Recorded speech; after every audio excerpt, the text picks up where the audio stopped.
Okay. All right. I hear that smooth jazz music. Mm-hmm. That means it's time to name some Roottrees. I did poke around a bit more, but not much. I just wanted to come up with like a list of things I wanted to check over, but I think we know like the main first one we need to do. On our last stream, we found a new periodical. Oh, that's right. Yeah, like a music one. Yes, from. Oh yeah, it was one of the promotional things, I think. Yeah, from here, I think.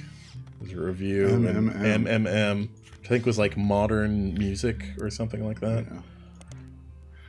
Yes, Modern Music Monthly. Some alliterative All right. title. Let's do Jim Roottree. All right, a review and interview from 1979 titled A Reluctant Hitmaker. Jim goes into his first band. Until a few years ago, Diamond and I were in C&J plus J&D with my cousin and his ex. Clark never knew his father, so our grandpop insisted he spend time with my dad and me. As a result, Clark and I grew up like brothers. Diamond and Jane, on the other hand, are actually sisters, so the four of us had sort of a cutesy family band thing going on. Not our finest hour. Regardless, when Diamond walked in on Clark in bed with her and Jane's other sister, everything exploded. Jesus, Clark. Jane's other sister. Yeah. No more family band. Yeah, no, I don't think so. The only thing Clark and I had in common was music, but even then we never agreed on what it should be. He was always more interested in catchy tunes, something you hum a week later. I've been told Rollin' is like that, but that wasn't my goal. When he called me up and said he liked it, I took it as a sign I was going in the wrong direction musically. That made him laugh, but I'm trying to make art. I don't mind saying any of this because he'd agree. For most of the decade, he was a mess, but he's a lot happier now. He started Raffer Tunes, and he's a much better jingle writer than a songwriter.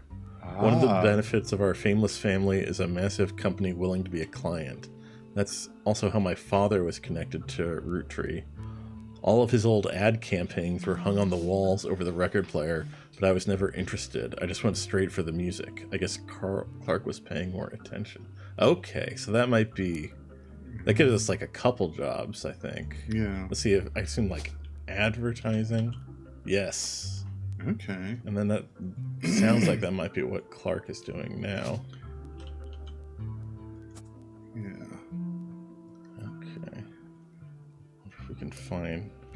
So I guess Diamond and Jane have a third sister then? It sounds like it.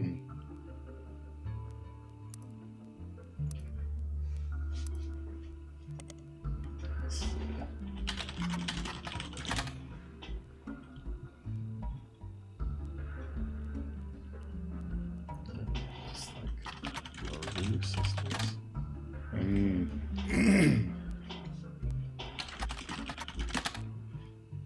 Oh, Jane Delvecchio. Okay.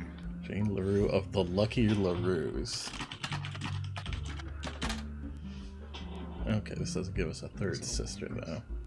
Okay, let's look up Carl's thing.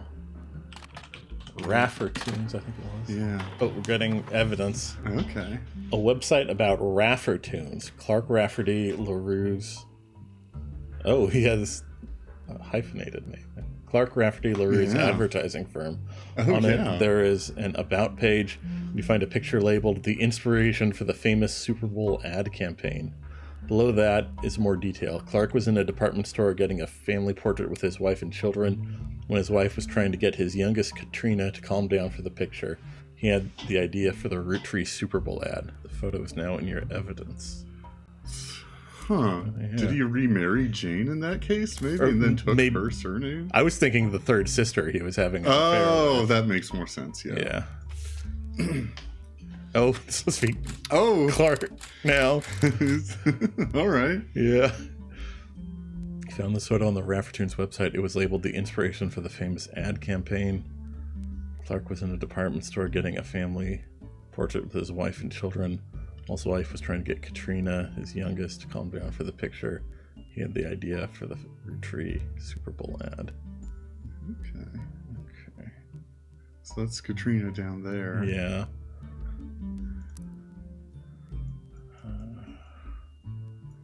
Let's see if there's just like a third LaRue in here. Kim.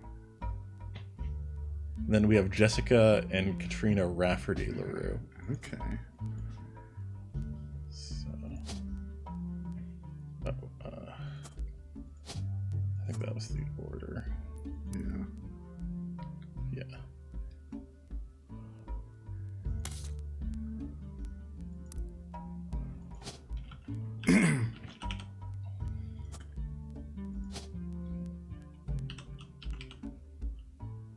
Jessica. I guess they would be maybe K-12. Yeah, I would say K-12. Oh. Yep. All right. Nice.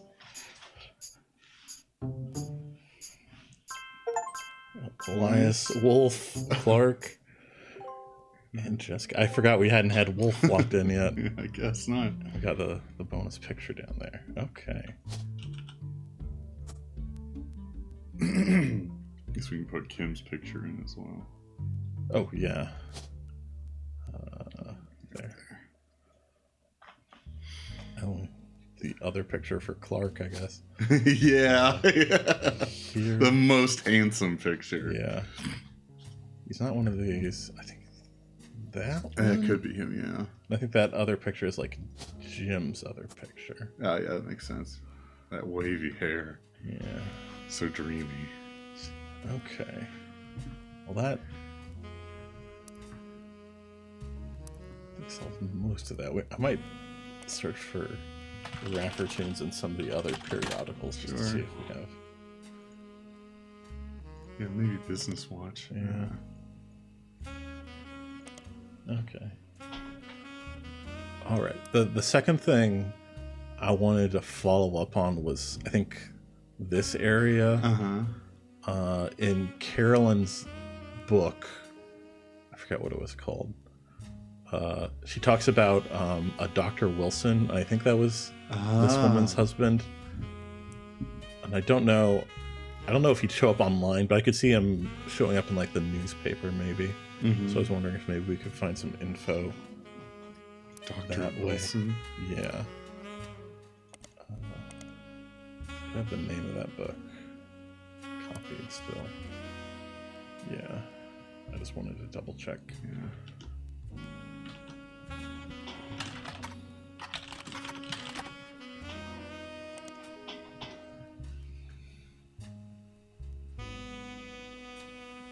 Yeah.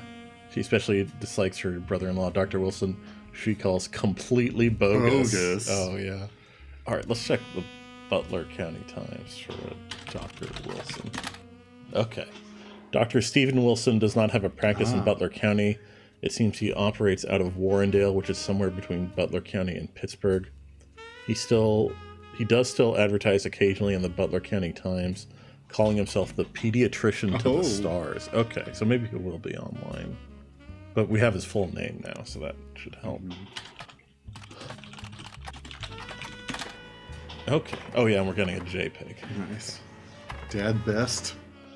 Dr. Stephen Wilson is a pediatrician who practices north of Pittsburgh. Although there are a lot of Stephen Wilsons and Dr. Wilsons, this one apparently found a way to game the search results as he pops to the top every time. His website claims that he is the pediatrician to the stars. The only evidence for this is that he apparently was the doctor to the Roottrees sisters. There's a picture of him on the website as well as a picture of his 3 children. The 3 of them look as if the photographer was holding them hostage. Regardless, the photos have been added to your evidence. There's also a quote that, although credited to his child Jason, you suspect might not be written by a 10-year-old. My dad is the best dad in the entire world, and he treats every patient with world-class care. He will treat your children like he would me, my big brother, or my sister. Okay. Oh, look at that guy. Yeah. Stephen Wilson, self-proclaimed pediatrician to the stars.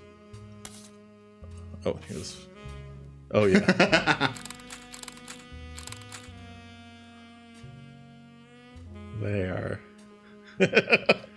Okay. No, they don't seem thrilled. Yeah. Okay. Stephen Wilson.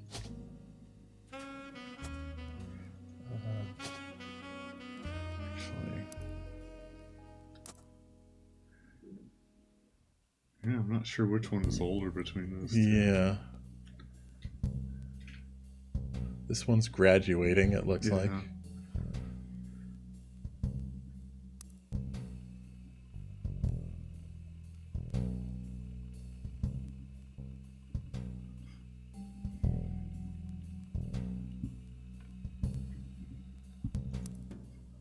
It sounds like the 10-year-old's Jason. Mm-hmm. Maybe we can get that one in.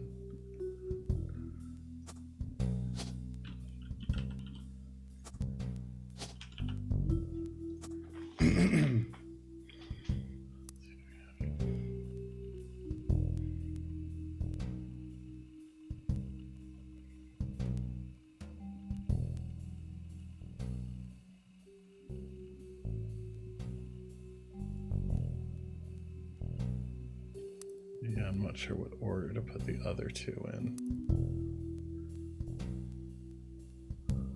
Yeah, me neither. This was a couple of years ago, so he's graduated. Yeah, so he might be a college student instead of a K-12. Mm-hmm. We don't have names, but we can probably grab them from like the name list. Yeah. I think we're supposed to start doing that now, since it's said to use like process of elimination. Jim, Jason, Steven, and Zach. So yeah, Zach and Jim. Yeah. Oh yeah, so yeah, Jim's the woman. Yeah.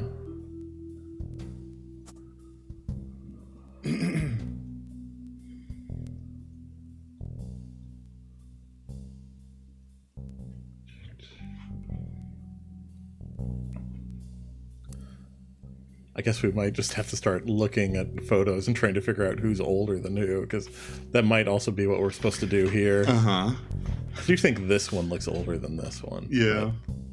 That might just... He looks like he's in charge. And we all know the older brother's always the one calling the shots. Mm-hmm.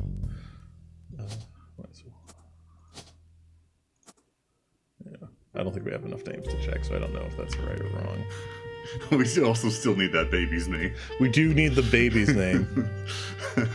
I just still like the image of unknown name baby. Yes. Okay, we have Christina and November. Okay. Ooh. I didn't realize November was a name, but that shows up somewhere. If I remember right. On the back of the photo in childish print writing, it says November. I didn't think that was a name. Oh. But if it's a kid, it must be her. Ah, okay. I think that's Edward's kid.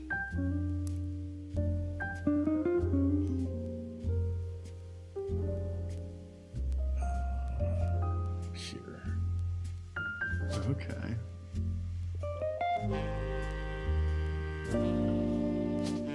He was apparently... We were speculating he was in like possibly an interracial marriage because apparently his marriage would have been illegal in the South. Yeah.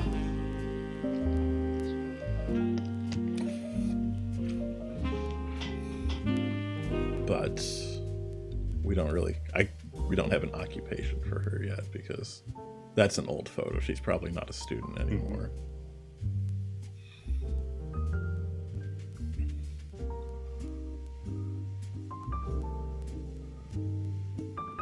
Try this because I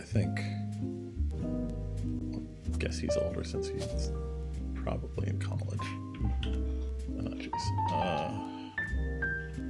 Wilson. That would be Zach.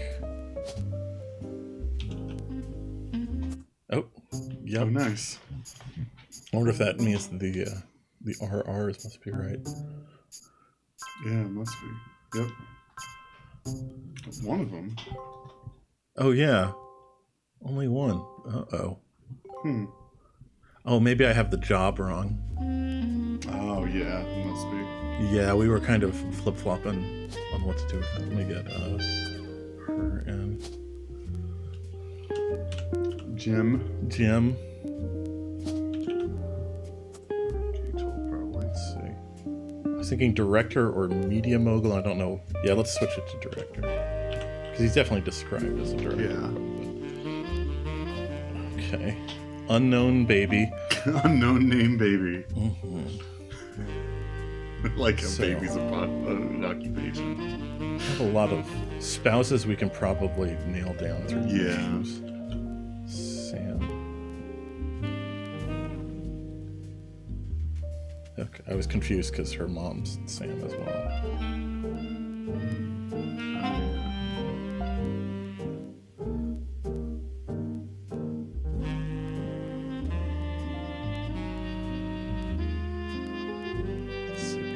Oh yeah, we don't know James's mom, but he seems to be singing about her in that one song. That's true, yeah. But so we might need to cut off, right? Yeah.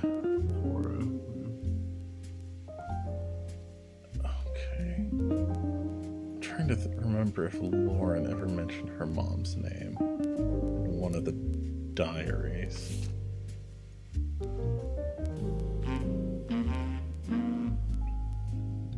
Okay, yeah. Her mother's family was called the Cassells.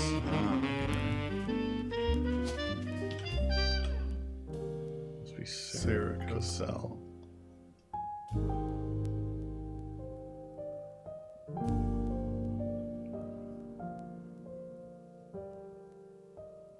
Yeah, Miracle the Third's wife. Oh yeah, we can probably get this from it was Wilkins Motors. Yeah, that's right. Catherine Wilkins. Don't think we know Miracle's wife. Miracle the Third. She mentioned a last name somewhere, but I don't remember. Because like her, like not taking her husband, or her daughter not taking her husband's name was like a thing. I think it might have been in Starlet.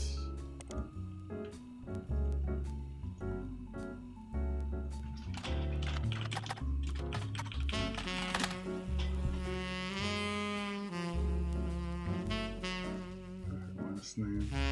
Okay, yeah, power. Okay, Cornwall, maybe. Okay, yeah. Cornwall Linus. Okay. So last spouses we need the Miracles, Edward, Elias. Let's see. I think that's most of this one.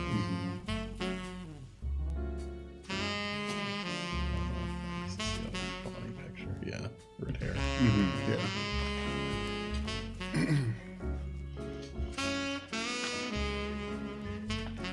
Okay. See, the only people we need to lock in, our last four are Ronald, November. Oh yeah, we have her done. And unknown name baby. Unknown name baby. I have one piece of evidence for the Miracles.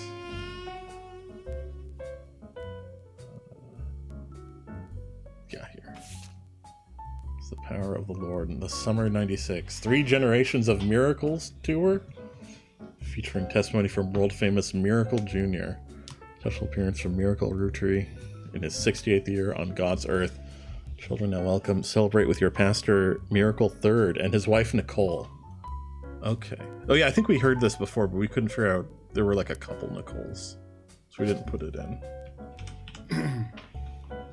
There we go. Yeah, but nothing about Miracle's wife. Oh yeah. We got Junior's wife from somewhere. I think I remember hearing something about Miracle's wife. Yeah. And very early on too. Yeah.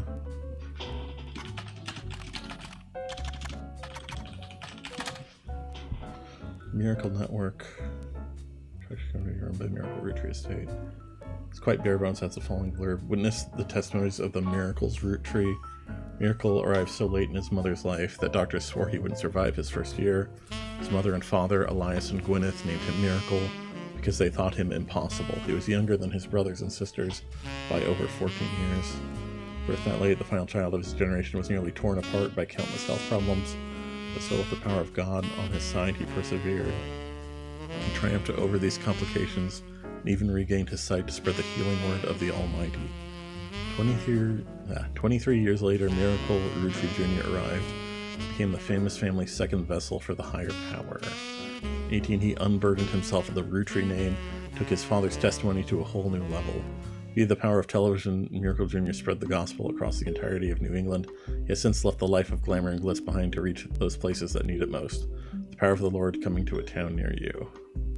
Below the blurb is a flyer about the tour, which is in your evidence. Okay, maybe it's in Miracle Jr.'s, maybe it talks about his mom. Yeah. Miracle Network, or maybe Miracle Network, or Clergy Watch. According to a website called Clergy Watch, he was exposed and subsequently charged with conspiracy to defraud the public in 1979. When he claimed to heal someone in a wheelchair, a news expose revealed it was his wife Edith's sister in disguise. The author also mentions that Edith had a bit of a checkered past herself, but doesn't clarify.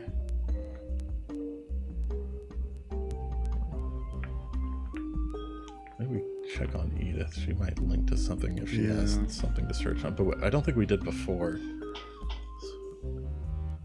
Maybe it was in like one of the diaries. Like maybe Lauren mentioned Miracle's spouse somewhere.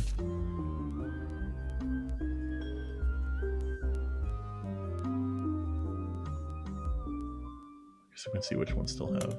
Yeah. These have intuition left.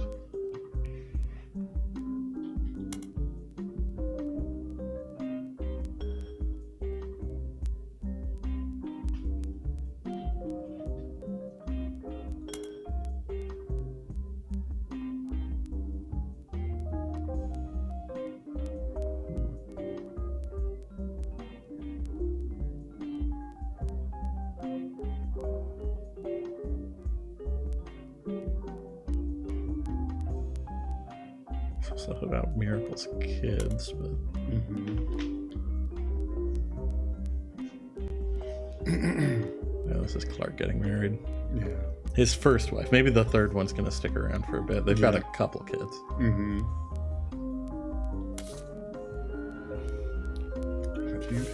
There's something in the campaign mailer still, and something in Teen Blast still.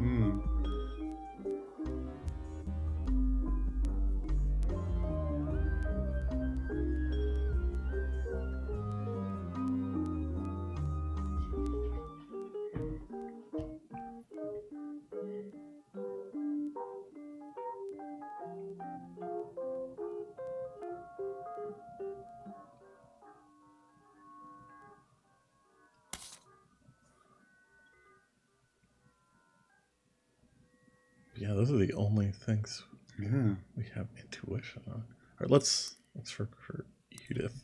If she is notable or has a checkered past. I think it was Jacobson. Yeah.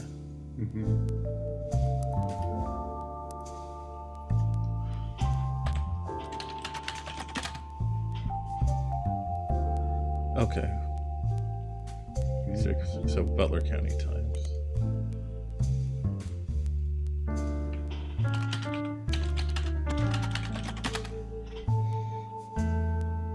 There's a crime blotter about Edith Jacobson that also mentions a Helen Roottrees and Lucinda Jacobson. In 1979, when she was 18, Edith and her sister Lucinda were arrested for trespassing at the Miracle Congregation's church in Butler County. They were pretending to be church employees in an attempt to get into the room where the church houses their weekly tithings. The church didn't press charges.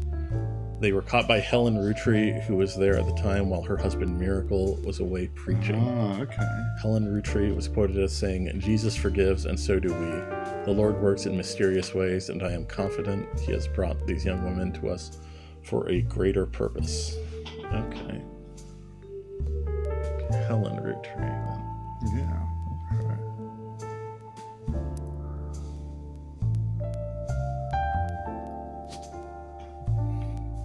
Helen something. Lennon.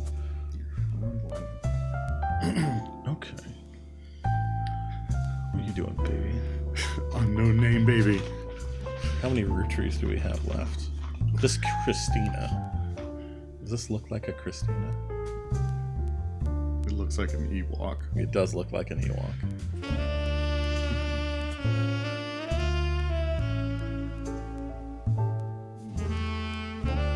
Oh, we still need her occupation. Yeah. It's either something from Team Blast, yeah, or it's something from the campaign flyer, presumably.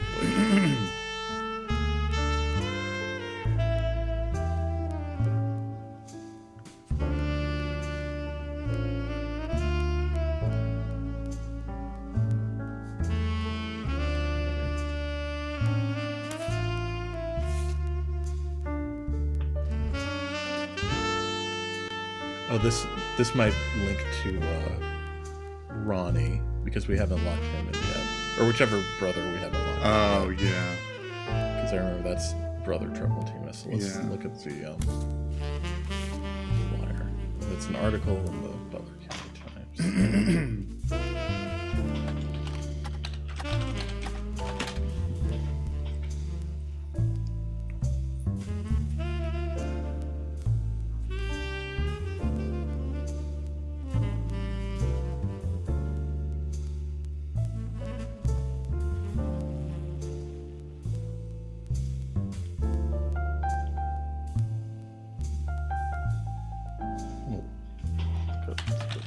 Because I remember you had a list of like jobs he'd done. Jones graphic and print. Yeah.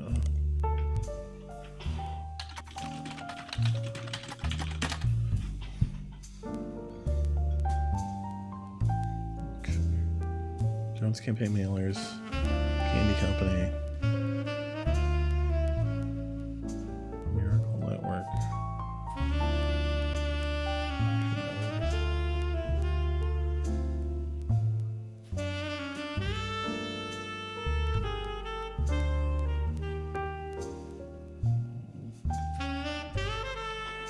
Search for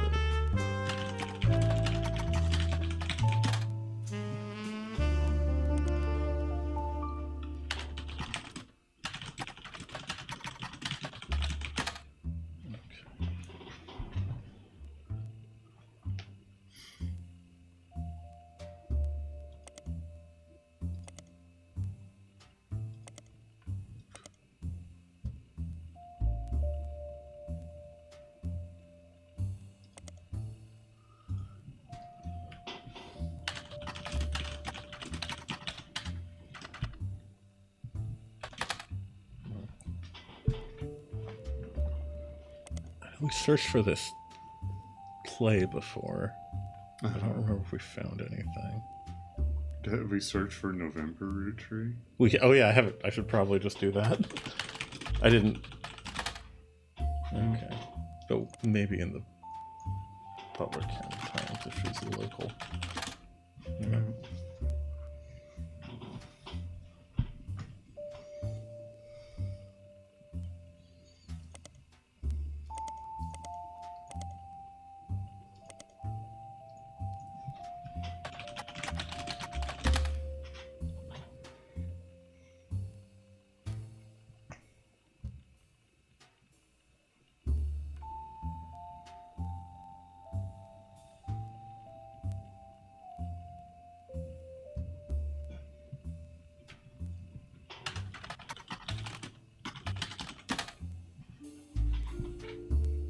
Here's the note I made.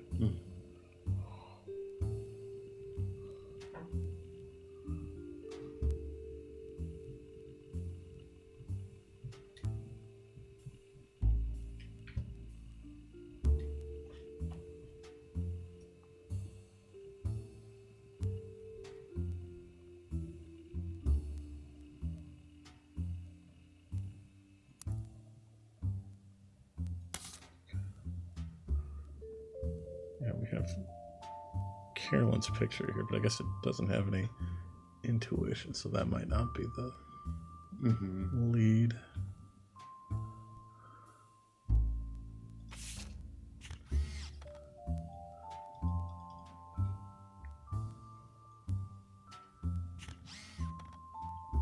Let me look for that play again, because I know they wrote something about it. But I don't know. Steven Schwartz. I think if Jeremy Johnson really likes it. Yeah. That name sounds familiar. Yeah. You realized it could fit, kind of fit timeline-wise with the game he was making. Decided to use it instead of something fake as kind of an Easter egg. You don't need to check it out, but if you do, I like the songs The Hardest Part of Love and Lost in the Wilderness. Also, if you haven't already, you should hit the back button to go back to Jones Graphic and Print. Instead of searching for Children of Eden, you should probably search for whoever was performing. Oh, okay. Okay. Jones Graphic and Print. Butler Summer Theater.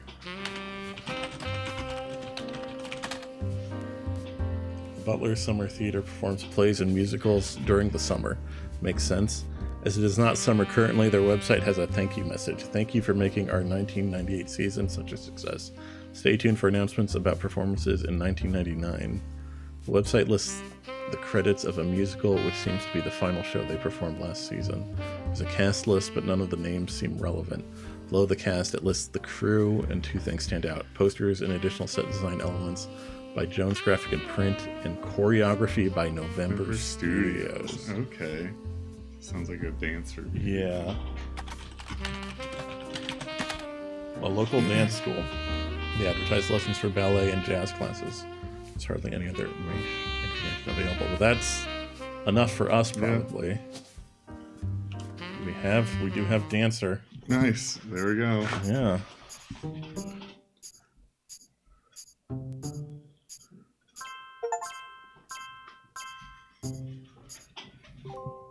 Oh, and here's all the spouses. We still need her mom, though. Uh-huh.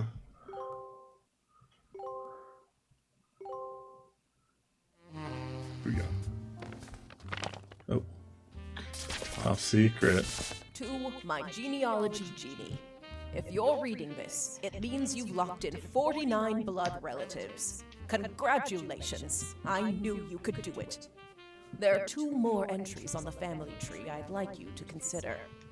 These last 2 are optional. You can summon me whenever you wish. However, this will end your search and reveal the truth. So make sure you're ready. Okay. Who is EC? Farmhand. Spouse. Guardian. Oh. Yeah. We need to find a picture, too. Yeah.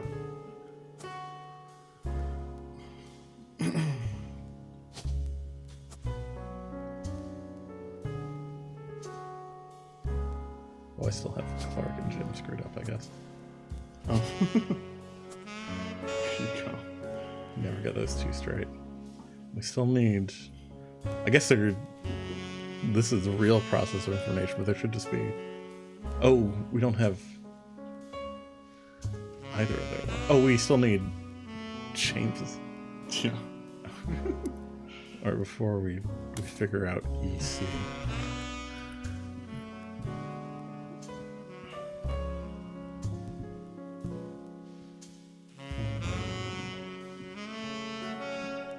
It was the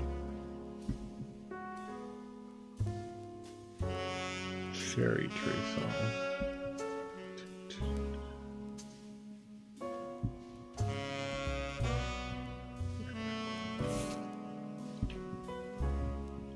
Shown from her starting days, imparting wisdom to conquer life unknown.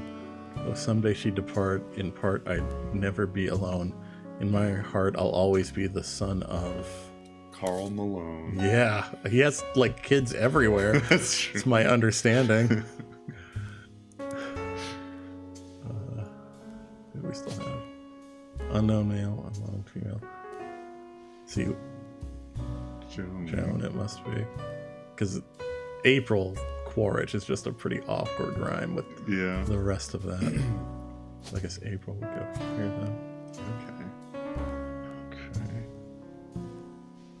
Okay. EC.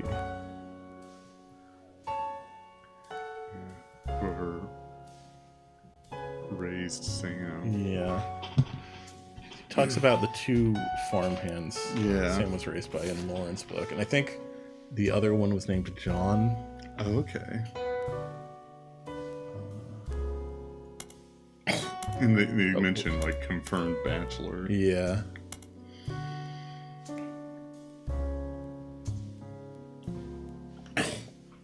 Yes. Working along the side of the farmhands, EC and John. They're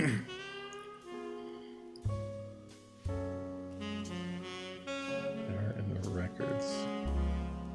Okay.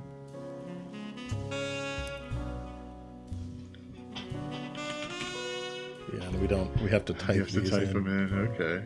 Interesting.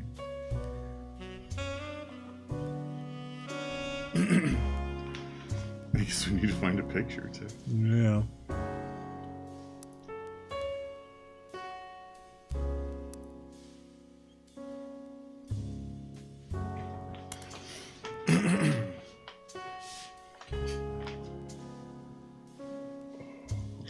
Other diary.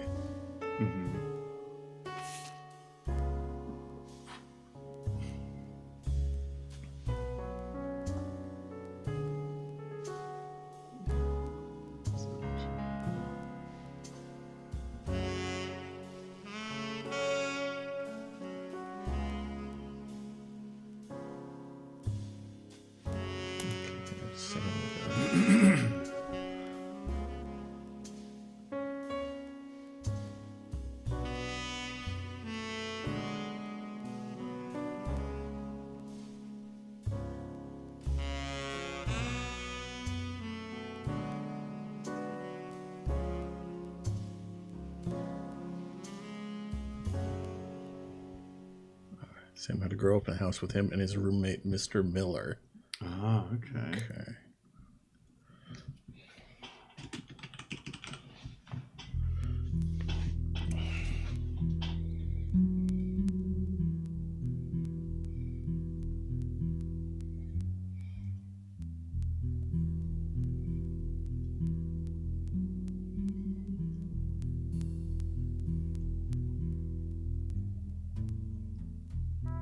I can click I'm ready when I'm ready, I guess.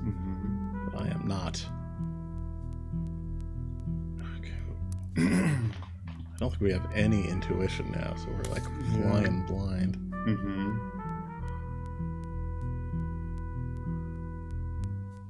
See all this stuff we've got. Sweet History of Candy Volume 2.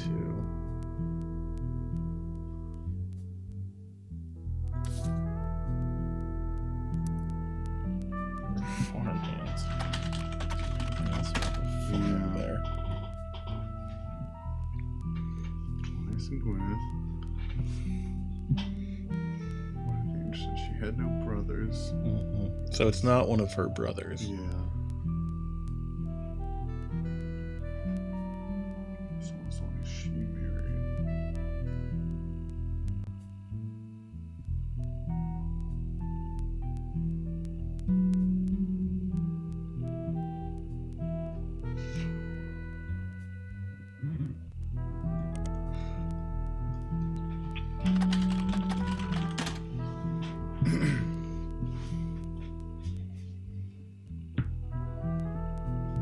This is where I found out the current head of farm is Mrs.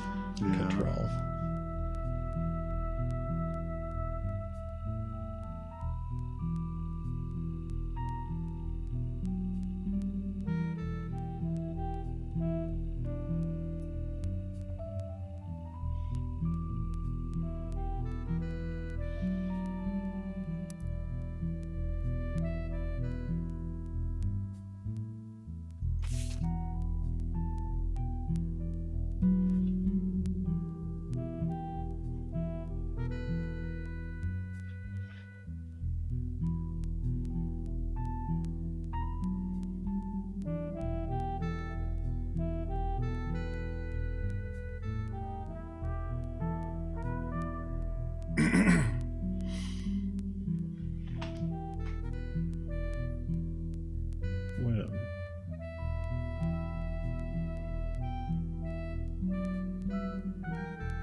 Oh god, something's happening to my brain right now. What? Something's happening to my brain right now. Oh, okay.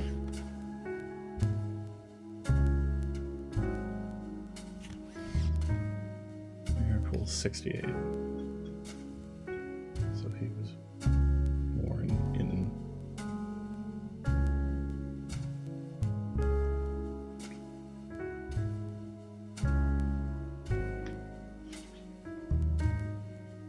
So he was born in 1930. That's... So how were they already called five pieces in 1922? Oh. Yeah. So was there a sixth piece then? Yeah. And that maybe got like exiled from the family for being a confirmed bachelor. Yeah. Oh, gosh, it's a good thing you found that. Yeah. Where would he show up? We need his face.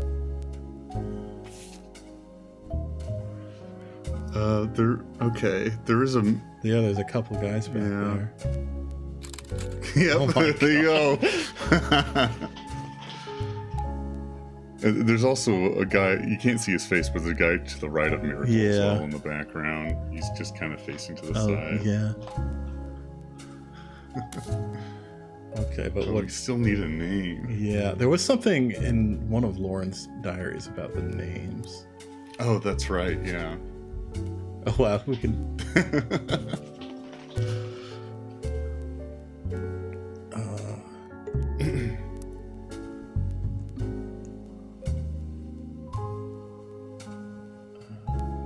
think it's like the last one.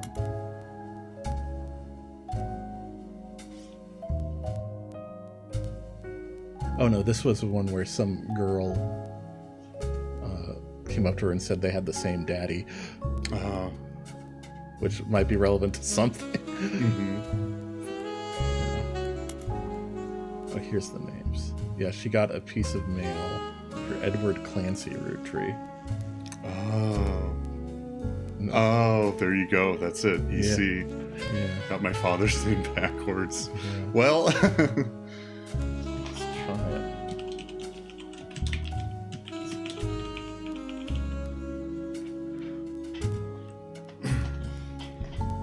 Or do we need to like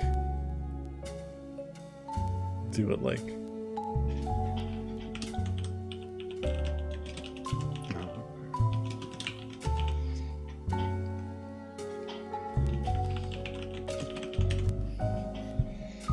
I don't know if it'll like automatically check or if I need to. I don't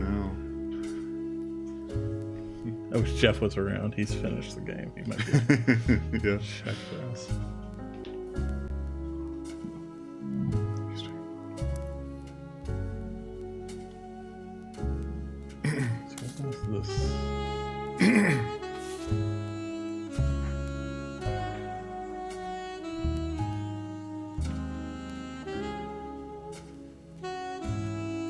This is from 28 though, so maybe I was wrong with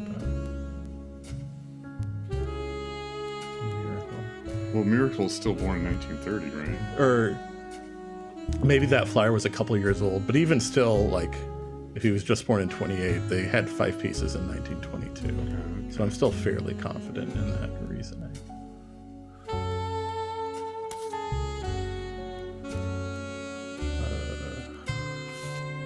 Yeah, this is from 96. So yeah, that fixes his birth to 28 instead of 30, but I think it still checks out. Yeah, 5 pieces, 22.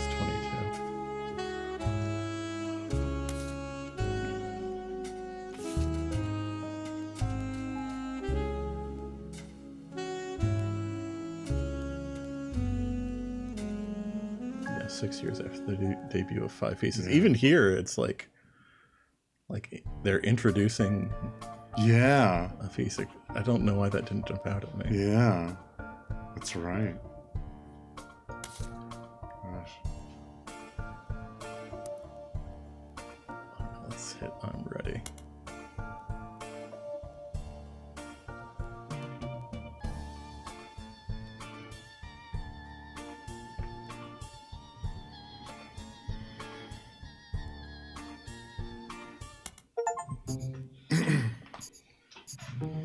first.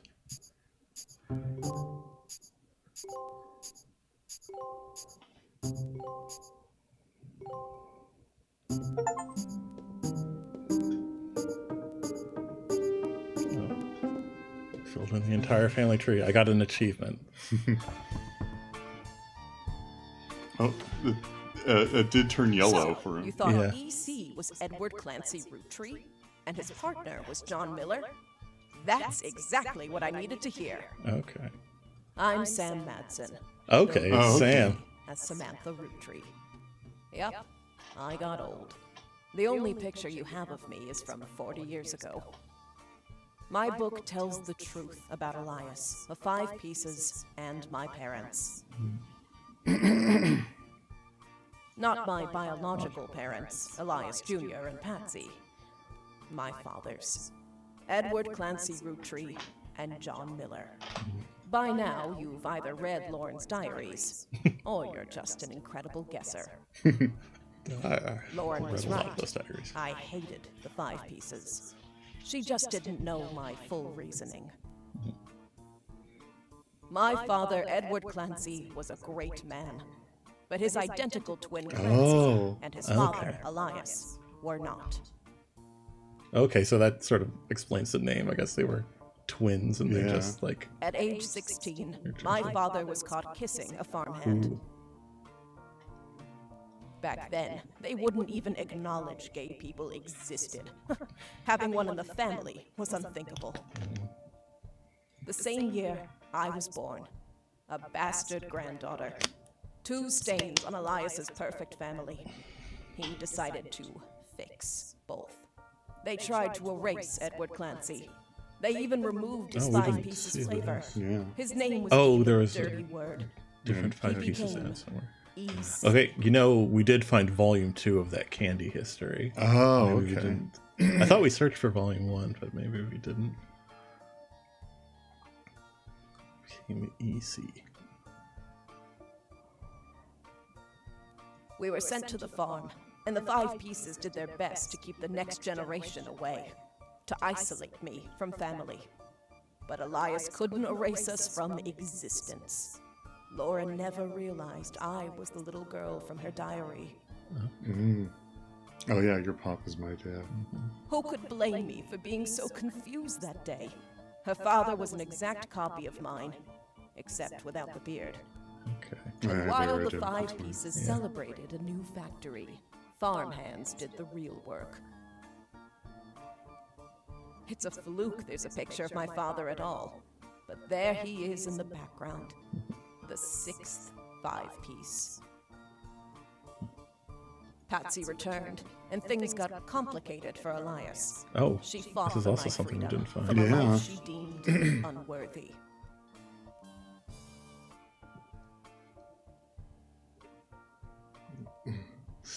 That sounds familiar. Stevie correspondence. Obsession of your brother's twisted twin, an outcast forced to life of labor under a wicked relative. Patricia Christensen. Yeah. Patsy. Yeah. Elias relented, so long as I never learned the truth or receive inheritance. They knew I'd help my father. At Elias's will reading, I learned part of the truth. The rest I learned at home. I began to hate the 5 pieces. My father made me stay silent. He was worried history would repeat, and that his grandchildren would become outcasts. His fears weren't unfounded. As you know, my son Ernie died a few years ago. He had trained to take over as president. But due to family politics, or perhaps hubris, it went to Guy, a real Roottrees. He nearly ruined the company. When Ernie took over, he saved the operation. Over 13 years, he made the family billions. Ernie earned about $36. The yearly salary of a Roottrees president is always locked to the price of a single pack of 5 pieces. Oof. They got by on Debbie's salary, but when he fell ill, he couldn't pay his medical bills. His death was my tipping point. Originally, my book was meant to expose Elias's hypocrisy. Until I started to look into the other dirty laundry. Robert Yeah. Roottrees. I assume this was what was related to the lawsuit. Yeah. They said like one family member committed a crime against another. I assume that was Robbie stealing from his brother. Ron tried to have Robbie removed from the trust, but couldn't. Robbie was a blood relative, even out of wedlock. Okay. That sounded familiar. The Clancid Trust that Elias established was designed to secure his family's future. His entire family's future. He couldn't write exceptions in without the whole thing falling apart. My book can definitively prove that Elias was not the paragon of virtue he's heralded as, and that my daughter and granddaughters are just as much family, at least in the eyes of the Trust, as anyone else. The Clancid Trust will secure their future. They can decide what to do with their shares. But I'm old, and I'm not in it for the money. The truth has been eating away at me for years. But now, I can set the record straight. Thanks to you. As someone who enjoys searching for the truth, you might understand the power it has. Whitewashing the past to protect the status quo can lead to repercussions in the present and future. So thank you. You knocked it out of the park. With your expert work, the truth will come to light. And when it does, my share of the Clancid Trust is yours. Oh my. Like I said at the beginning, set for life. I get some of that candy money. Yeah. Looking at the family tree on your wall, now with my father's, everything finally feels complete. Unless a whole lot more Roottrees somehow appear from thin air. Sequel? This is the last time I'll come looking. There is Thanks like an again. additional So campaign. long. Jeff says it was very hard. Oh, really? Yeah. I don't know if campaign's the right word, but set of mysteries.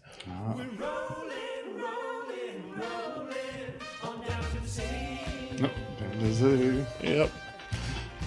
It received good. So, is it because I didn't find all the evidence? Oh God, who's the new president? Saturday night in your quiet side. The world might be burning, but I'm feeling Uh-oh. Everything changed. Oh boy. It's another mystery Oh, to solve. gosh. Rootree Mania is now unlocked as a new game. Okay. What's this? I'm a secret Rootree. Oh.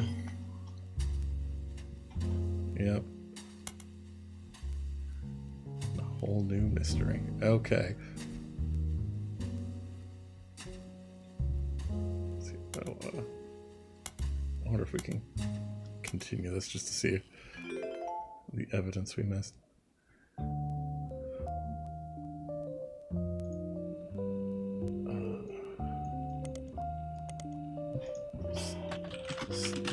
Correspondence. King Angelina's historical letters with an erotic twist. Okay. Angelina.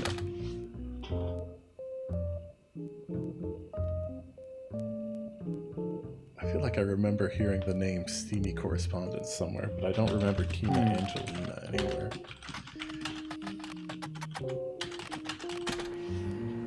There's the PDF.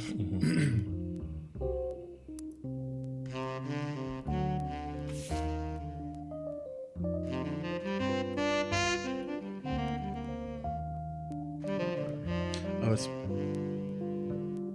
Patricia Christensen. Okay, it must have been something related to Patricia Christensen. I never tracked down her, I guess. Ah, okay. Christensen's. Yeah.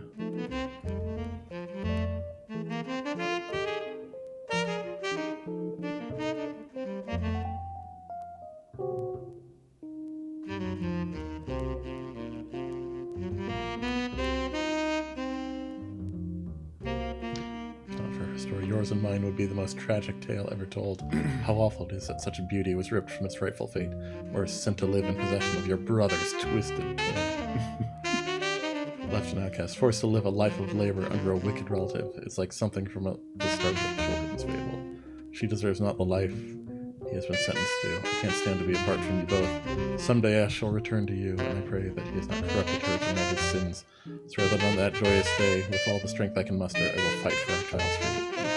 Let's pray her fable has a happy ending. Tina has no theory for what the more cryptic parts of that may be. Okay. Let me see if we can find the other 5 pieces. Yeah.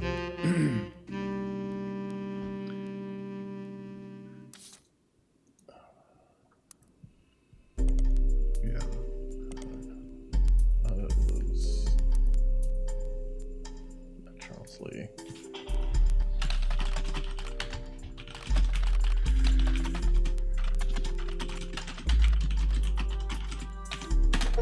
Okay. There we go. Found all the evidence. Okay. Yeah. Okay. So you're only missing those 2. I really feel like we should have found this one, though. The other one seemed a little tricky. Mm-hmm. Chronicles Candy through the year 1924 includes some print advertisements from companies you've heard of, including an extremely early newspaper ad for 5 pieces that Charles Lee included due to a major misprint. G for grape, E for elderberry, EC is for egg cream. That sounds delicious. Yes. Love eggs, and when they're cream, it's just the best. C is for cinnamon extract and M is for melon. Mm-hmm. So is the M someone else in that case? There was an M daughter, but Yeah. who was Gwen's mom. Oh, okay. Her Margolite, Yes. Okay. and then Miracle came on later. Okay. I don't know if we have any other loose ends, so I guess we can start Roottrees Mania. Sure. If you want to get started on it tonight. Okay. We've only been going for like an hour. Yeah, we just passed the hour mark. I'd like to see what this is all about. Yeah. I want to be a secret Roottrees. We can replace my old game. I'm not going to do anything with it. The Roottrees are loading.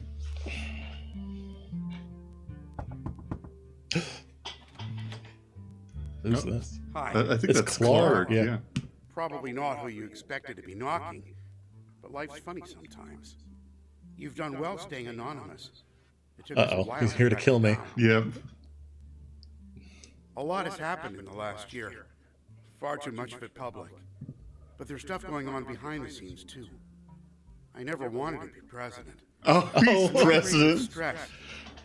With my mother's deteriorating Oh, Lawrence. I'm sorry, I'm rambling. I'm not here for sympathy. I guess he I'm here does because like run part a of the company, fallout even of if it's not Sam's a book. giant candy company. Everyone's coming out of the woodwork. Ah. Okay. Now that it's public knowledge that Clancy Trust covers any Roottrees despite their history with us, a lot of potential cousins have surfaced. Cousins. You may have seen that man on the cover of News Time. News It's a time. disaster for us. Okay. And then Miracle went and made it all about himself. The long and short of it is, a lot of potential cousins just showed up. Sam's helping some of them, but she's not really going about it the right way. And she's not taking calls from anyone in the family. I let it slip through a mutual friend that I found you, and I was stopping in. It's manipulative, but I'm hoping she'll reach out to you. You can let her know I'm on her side. In the meantime, if you're willing, I can share our files with you. Pass them along to Sam if she reaches out. I'm genuinely hoping she'll realize I'm an ally. Okay. Feel free to do your own research. I've been told you enjoy things like this. I am a genealogy Their own. genie. Yes.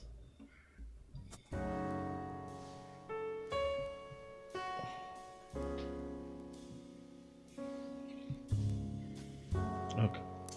So what we got here? Notable events.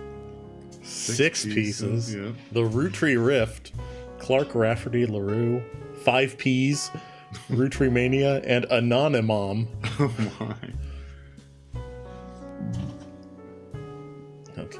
Today is August 3rd, 1999. It has been 8 months since you helped Sam Madsen with the research necessary for her book. Sam was true to her word and paid you an incredibly large sum of money. She never mentioned you by name, however, so you've managed to keep a low profile. The Roottrees, on the other hand, have not. Below is a summary of notable events since the book's release, though you can refresh your memory in full detail by searching online.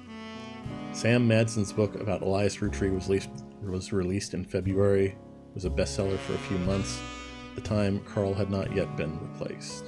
The Rootree Rift. In March, the Rootree company stumbled publicly as they attempted to respond to the book's release, with multiple conflicting press releases and a clear lack of leadership.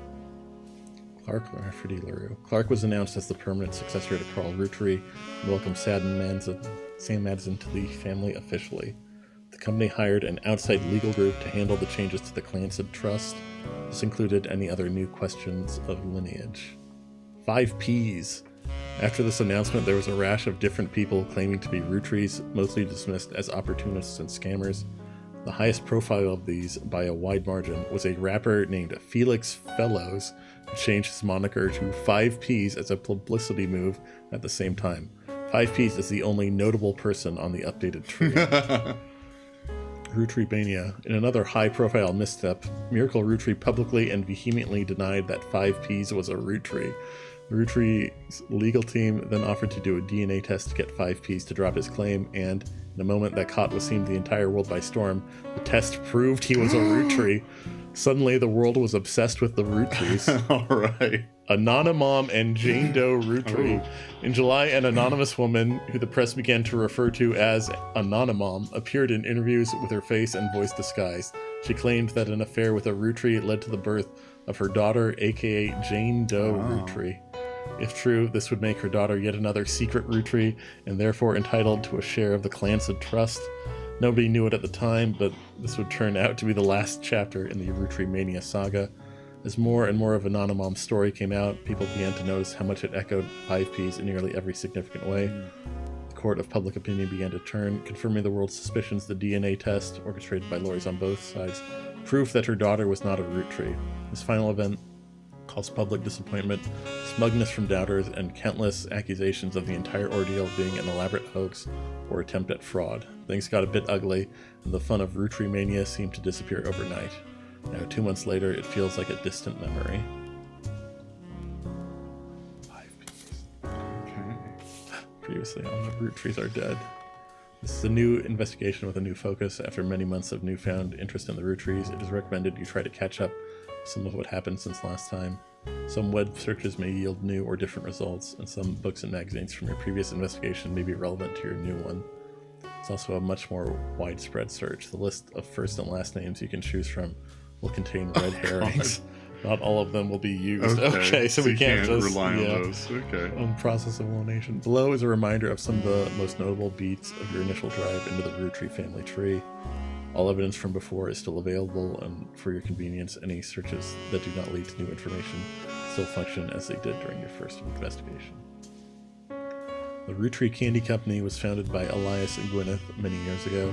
The entire family has a financial reliance on the health of that company. Most of the action took place in or around Butler County, Pennsylvania, where the company was initially located. Elias, Carl, and Raina were on the cover of magazines. Other notable Roottrees such as Lauren Rootree, Miracle Rootree, and Jim Rootree had physical media such as record albums, books, and movies associated with them. Lauren's 2 diaries were probably the most useful resources overall, mentioning many of her relatives directly. The 5 pieces, Elias's children, could be identified based on the initials of the original candy. There were 5 presidents of the Rootree Company. Many were featured in periodicals.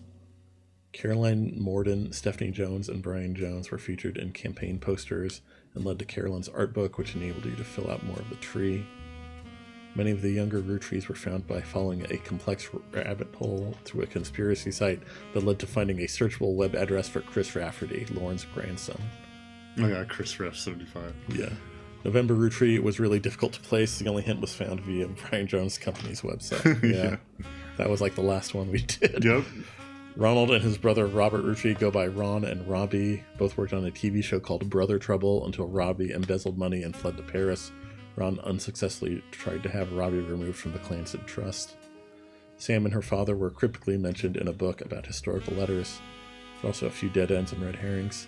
Aloysius Herring Rootree, who claimed he was a Rootree but was not. Family Man, a book about Elias Rootree, turned out to be propaganda and not useful. Lauren's other books, historical romance novels, were not useful on their own, though could lead to other information. Carolyn Morden's sculptures were not useful, but they were beautiful. Yes. Okay. Oh, and here's Clark. Oh, yeah. Today, August 3rd, 1999, there was a knock at your door. Clark Rafferty LaRue, the current president of the Roottrees Candy Company, explained that multiple people have come out of the woodwork to claim to be Roottrees. He has been trying to work with Sam, but she has not answered his calls. He also handed you a letter that he said you could share with Sam that said the following.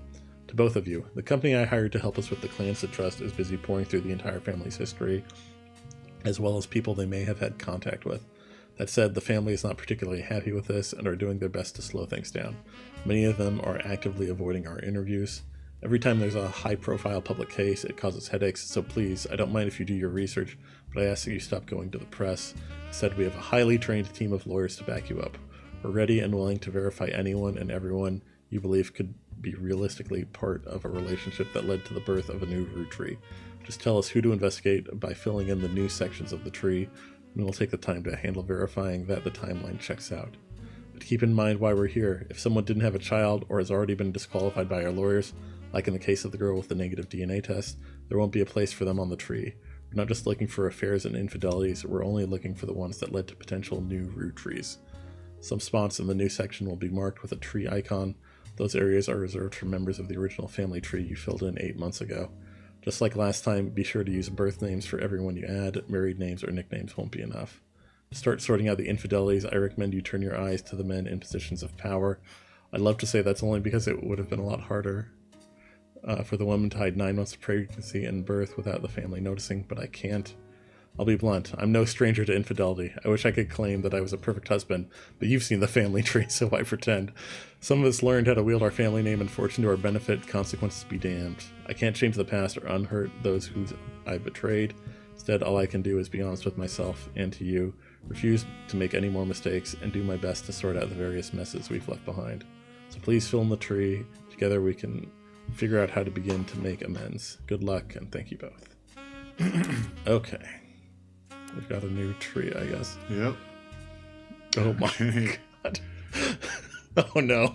And another top secret. Oh, okay. After the whole family tree's been filled in. You have to be extra sleuthy this time around to deduce the truth.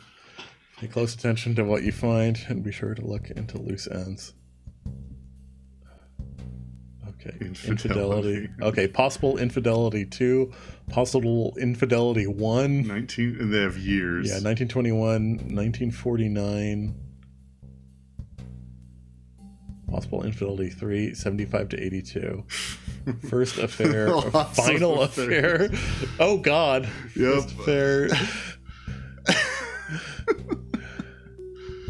Second, third, fourth, fifth.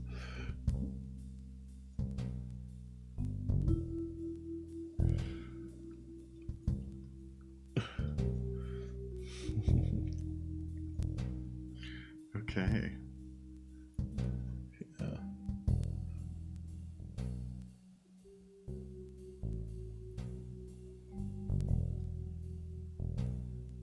And the green bordered ones are people from the original family tree. Yeah. So if this is 21, this has to be Elias or Gwyneth. Uh-huh. I would guess Elias, Yeah. but who knows?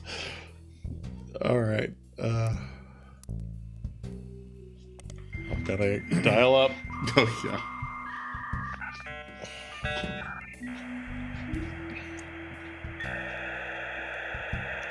And we've still got Pix Pop. I wonder if we're going to have to do more of those. Yeah. It only really showed up the one time. Okay.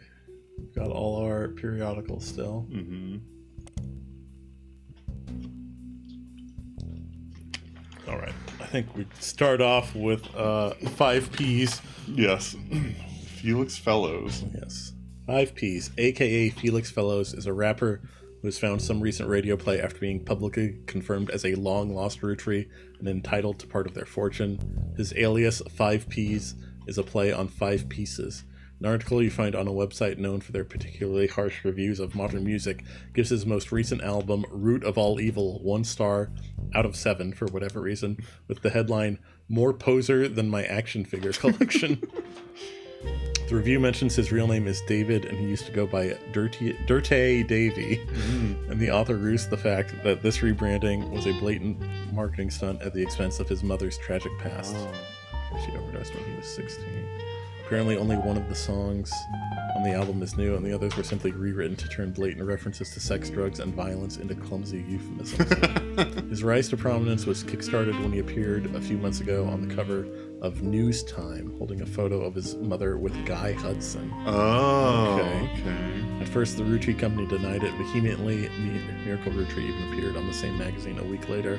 But since then, they've backtracked and publicly welcomed him to the family. And a press release at the time stated that they had new evidence that confirmed his story. Okay. Okay. Sounds like we might have the culprit for one of the infidelities. Yes. Okay. Oh, nice. Periodical added. News Time is a major periodical that releases a new issue every week. The rapper 5 Piece famously appeared on the cover, claiming to be a Roottrees. Then 1 week later, Miracle Roottrees did the same, denying that he was. Because of this high-profile back-to-back discourse right before the start of Roottrees Mania, they appeared to be the de facto publication to get news about the ongoing Roottrees saga. They reported record subscriber numbers during this time, which lasted until the end of Roottrees Mania, when the world generally stopped paying much attention and they went back to reporting on more traditional news.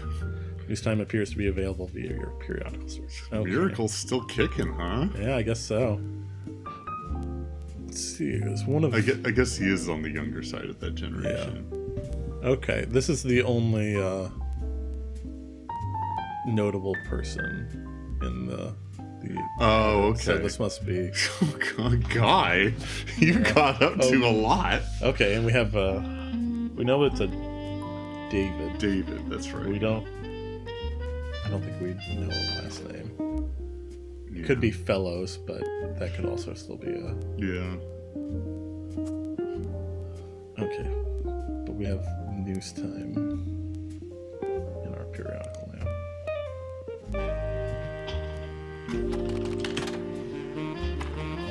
Felix Fellows, aka 5 Piece, famously appeared on the cover of News Time, kicking off Roottrees Mania. And a week later, Miracle Roottrees appeared on the cover of the magazine in an article that focused heavily on 5 Piece as well.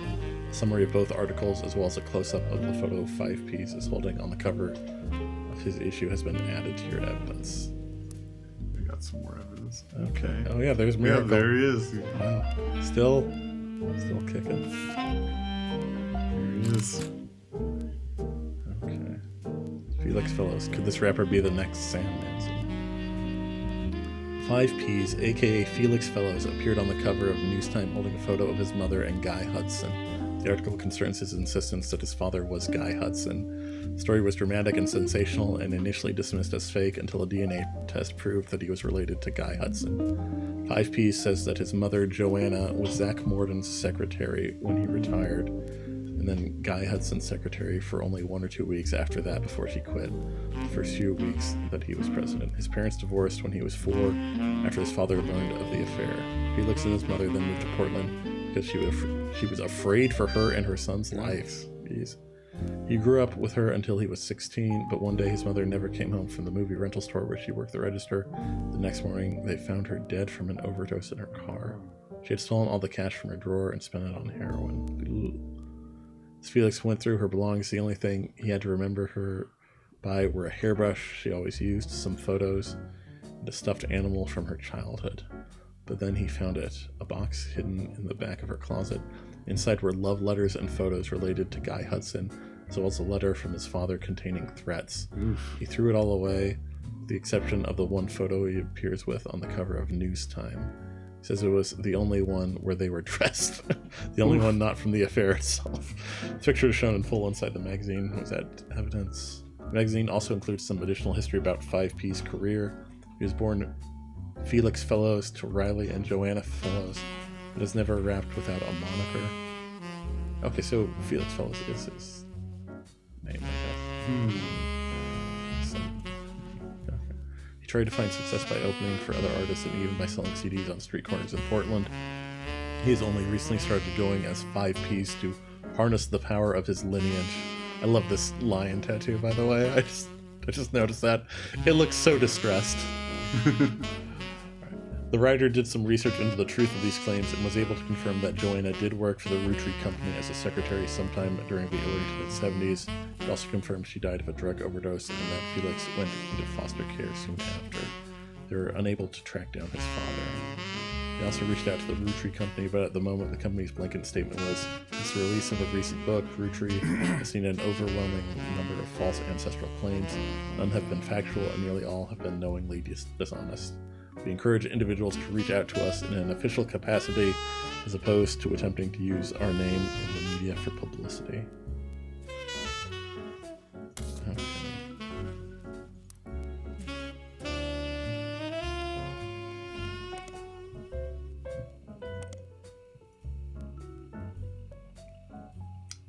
This is really deep. I'm just...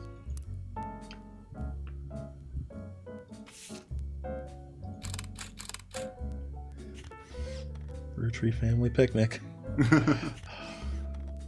Rapper 5Ps appeared on the cover of Newstime holding this Polaroid of his mother Joanna when she was Zach Morden's secretary at a company picnic. He claims that Joanna and Guy Hudson, also in the photo, were having an affair that led to his birth.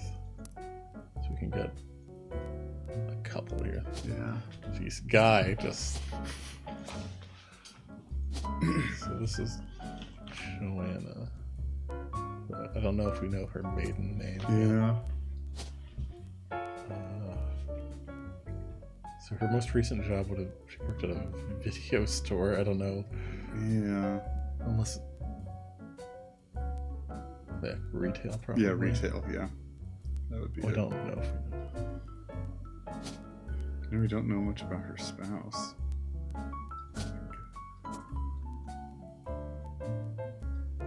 Yep. Let's see what Miracle has to say about all this. Charlatans and thieves. Miracle Roottrees fires back. Miracle Roottrees appeared on the cover of Newstime shortly after 5Ps did. He vehemently denied that 5Ps was a Roottrees. This article was from before the DNA test that proved it. Miracle doesn't focus much on the details of 5P's accusations regarding his mother and Guy Hudson. Instead, he comes across as exhausted at the events that have been going on behind the scenes, as well as the character of those he feels are attacking his family. He starts with 6 pieces content. He says that although most of the book was based in fact, it left out anything that wouldn't fit the agenda. He points out Sam's daughter still earns a generous salary for overseeing the farm division of Roottrees, and that Sam did the same before her, that Sam's family was not destitute, and that really it was only her son who chose to take on a job with no salary. He claims that though they didn't have to, the family helped pay for her son's medical bills, after voting that was the right thing to do. Miracle also says that the story about his father, Elias, shunning EC was one-sided, leaving out Edward Clancy's blame in the whole thing. Elias gave him a simple ultimatum: stop sinning or be disowned. Miracle says it was EC's own choice, and that Elias allowing him to earn food and shelter on the company's dime was a kindness, especially considering that he and John continued to live together.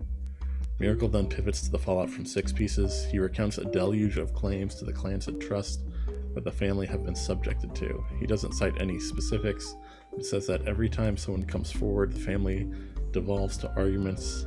They've had to hire an outside legal team to help, but so far every case has been demonstrably laughably false. All they do is tarnish his family's reputation. He focuses on 5Ps who appeared on Newstime before him. He calls them a grifter and a delinquent and says he is using their name and products to sell filth to the masses. Of all the accusations, he says this is the most dangerous because it exposes the world to hatred. He cites 5P's lyrics as violent, sexist, and ungodly, and prays the boy will repent, retract his lies, and find religion. Lastly, he turns to the future. Miracle states that those who wish to hear the true story can join him on his farewell tour this upcoming fall. The Miracles Roottrees are planning on touring the country's churches one last time, and that now at age 71, Miracle is the oldest living Roottrees. While he plans to continue preaching at his own church in Butler County after the tour, this is your last chance to hear the truth from the man with the most complete recollection of one of America's most notable families in your own hometown. The article mentions that Miracle's son, Miracle Jr., did not wish to comment and has a statement from Clark Rafferty LaRue through the Roottrees law firm. Miracle does not speak for his entire family. We're working carefully on a plan to definitively disprove any claims of infidelity in our family's past. The article also does not refute Miracle's claim that he's the oldest living Rootree, despite Sam Madsen being born the year before him. It was unclear if Miracle made this claim out of ignorance or spite. He does look like he could have a little spite in there. Yeah. I do like the tie, though. Yeah.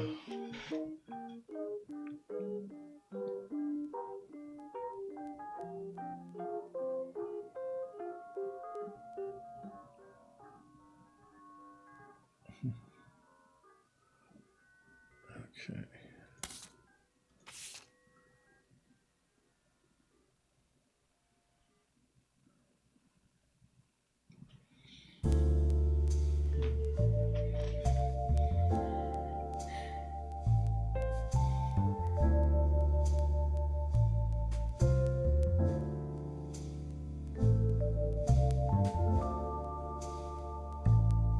Doesn't mention Joanna's husband here. Yeah, it doesn't give a name.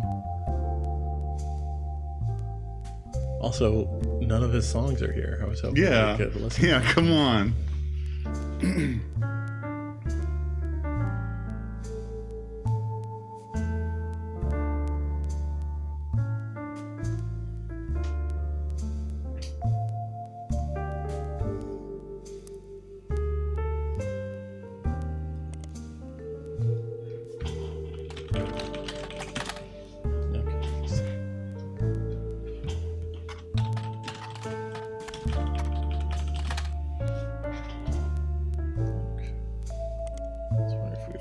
Stuff about Miracle's new tour. Mm-hmm.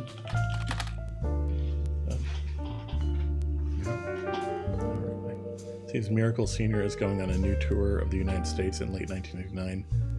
The previous flyer for 3 generations of Miracles has been replaced. Be a part of history. The oldest living Rootree reprises and retells his incredible true story.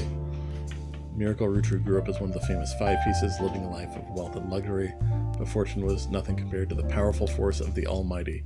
Doctors determined he was destined to die young, but fate had different plans. He has lived a long and fruitful life. However, he's now in his 70s, and his age is beginning to make life on the road more difficult. So consider this your last chance to see him in a town near you before he settles back down in Pennsylvania. In this intimate evening, Miracle will reminisce about his famous history. He'll discuss his family's saints and sinners and provide a unique perspective on one of the most notable families in the United States today. From what originally drove him away from his fortune and into the arms of religion. Learn how his life has become more wealthy in spirit than it ever could have been from his inheritance. The site also lists the churches he will be appearing in and mentions that tickets can be purchased at their local services. Noticeably absent are any mentions about Miracle's news appearances.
Shows up in Teen Blast at all.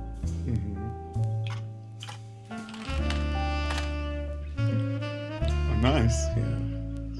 5 Ps is popular and attractive enough that even though his music is not targeted towards teen girls, they seem to be paying attention anyways. While he hasn't done any interviews with the magazine, they've listed him among the hunky hotties for the past few months with a small bios that tell you various facts about him. This includes his real name, David, his birthday, February 9th, 1977, his star sign, Aquarius, and where he grew up, foster care in Portland. A letter to the editor also claims that it's not possible that he was born in 1977, as he claimed on a song called 17 Magazine that he turned 17 in 1992. The editor responds with a statement that they've reached out to his agent to ask about the song, and were told it wasn't performed by 5Ps, and they shouldn't print rumors.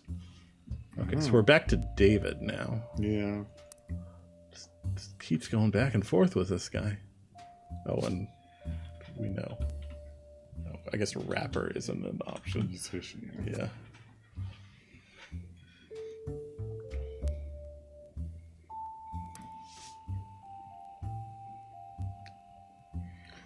Okay. 17 Magazine. Yeah. Wait.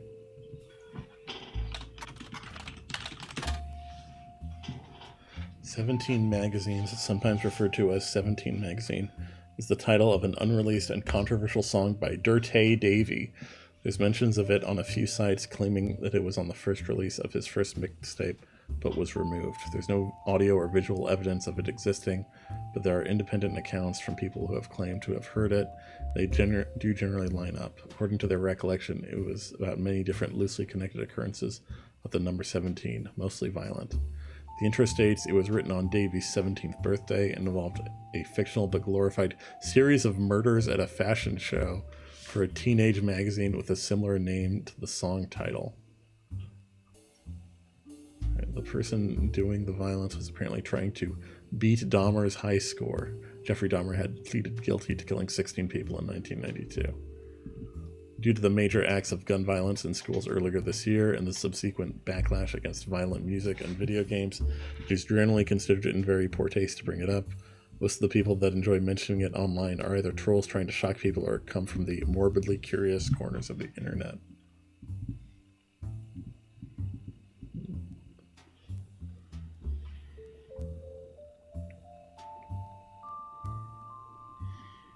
So now we've got some controversy about Davy's birth year, I guess. Yeah. It's a series of murders at a fashion show for a teenage magazine with a similar name to the song title. Yeah. I mean,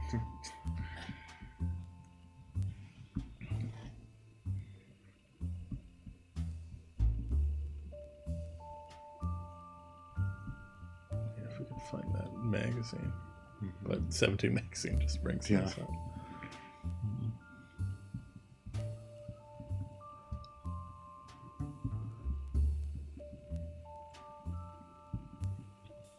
maybe 17 Magazines is referring to like gun magazines. Yeah, that's what I was guessing.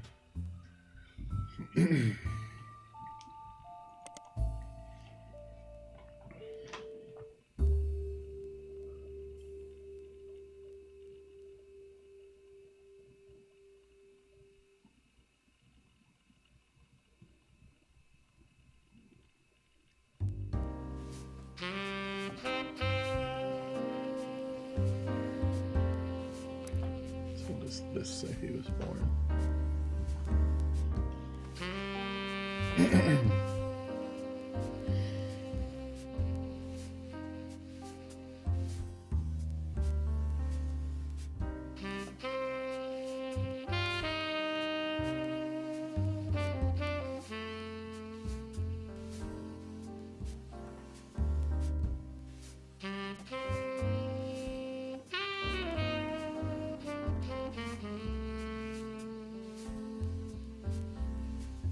This isn't really list of birth year. Yeah.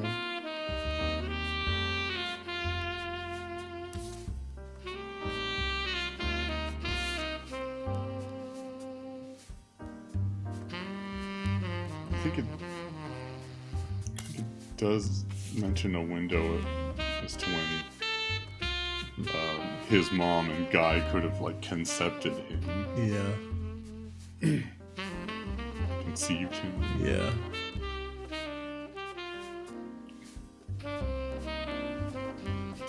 Sometime during the early to mid 90s or mid 70s. Secretary.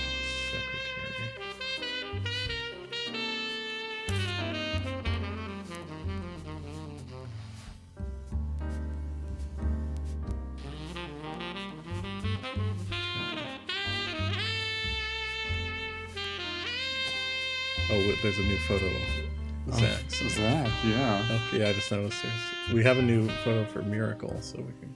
Oh, I guess we can't. Is there room for that?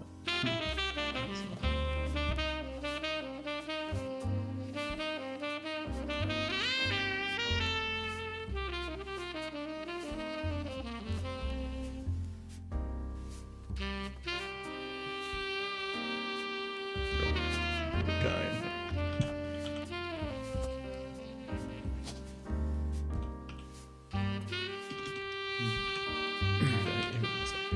Third president.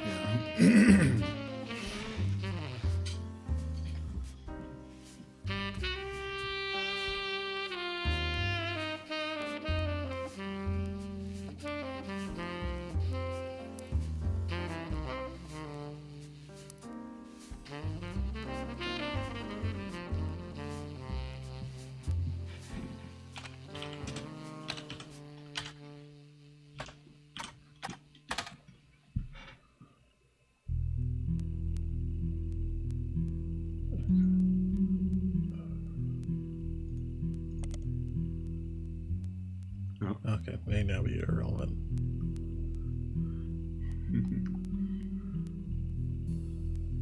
Okay, so Guy took over in 1977. Mm-hmm.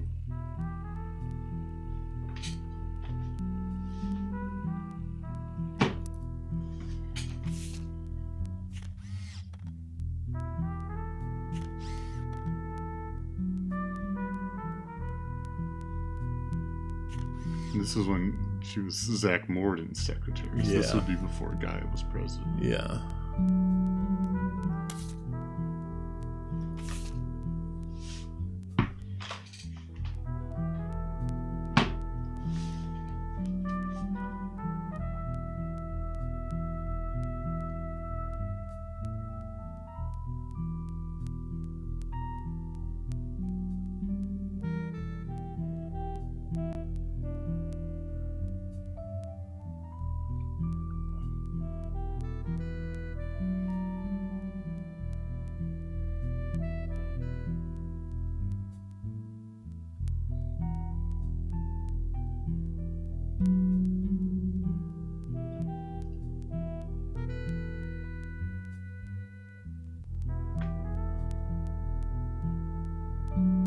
Stuffed animal forge.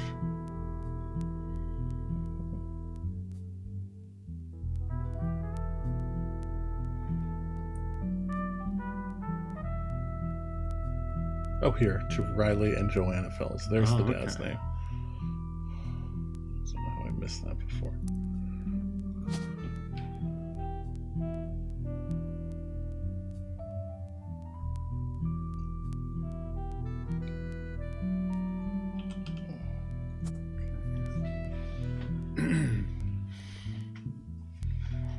I still don't have Joanna's last name. Yeah.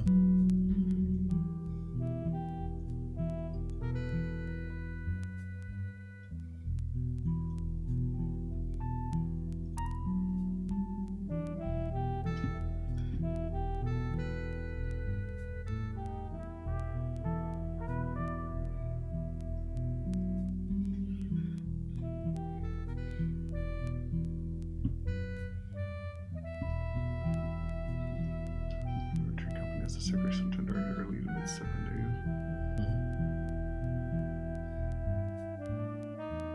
He will track down his father.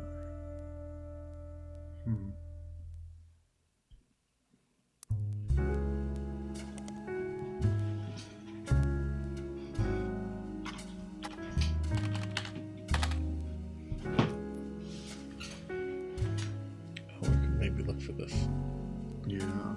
album. Mm-hmm.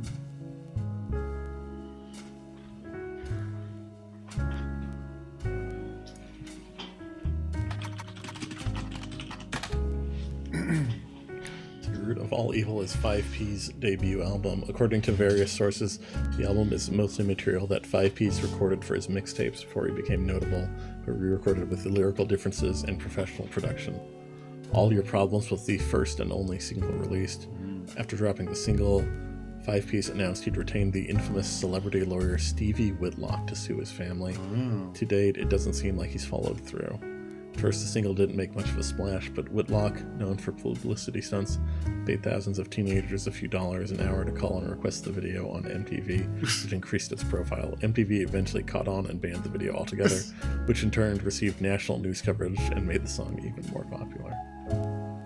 Okay, so we have another name at least. This lawyer. Stevie Whitlock is a lawyer with a history of publicity stunts and grandstanding. Still, she's managed to rack up quite a few legal victories for C-list celebrities and athletes.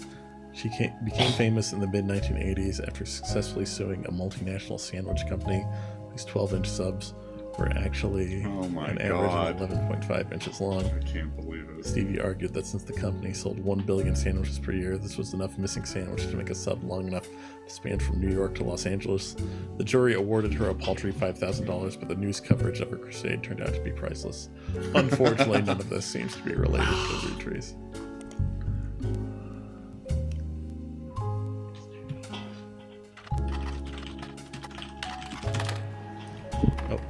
Printing all your problems on MP3. This track is the only new song on the album. The subject matter of the song is the hypocrisy of those that claim money is evil. He points out that the only people who think money is evil are those that have it, those that can afford not to be greedy. In the song, Five Piece triumphantly talks about taking the Roottrees' wealth due to it being his birthright and giving it to those who need it the most. You find a copy of the song on a suspicious-looking website and download it for your records. Oh boy, ready to hear some terrible rap? Yes, I think Jeff is too. Okay. After narrowly not getting ooh-woo. Ooh-woo. Sounds like you're close though. Alright. This is the only single from Five Piece album, Root of All Evil. It received some airplay but didn't make a big splash critically or commercially. Still, it's kind of catchy. Attention, Roottrees. This is Five Piece coming at you from the real world. You know, the place you ain't ever lived in. You say money is the root of all your problems. I guess we finished up the Roottrees Are Dead in about an hour. Yeah, we are on to Rootree Mania now. We missed a couple pieces of evidence, but we did manage to fill out the entire tree without them. We missed the very first brochure for Five Pieces, and then the steamy correspondence. Yeah, from Patricia.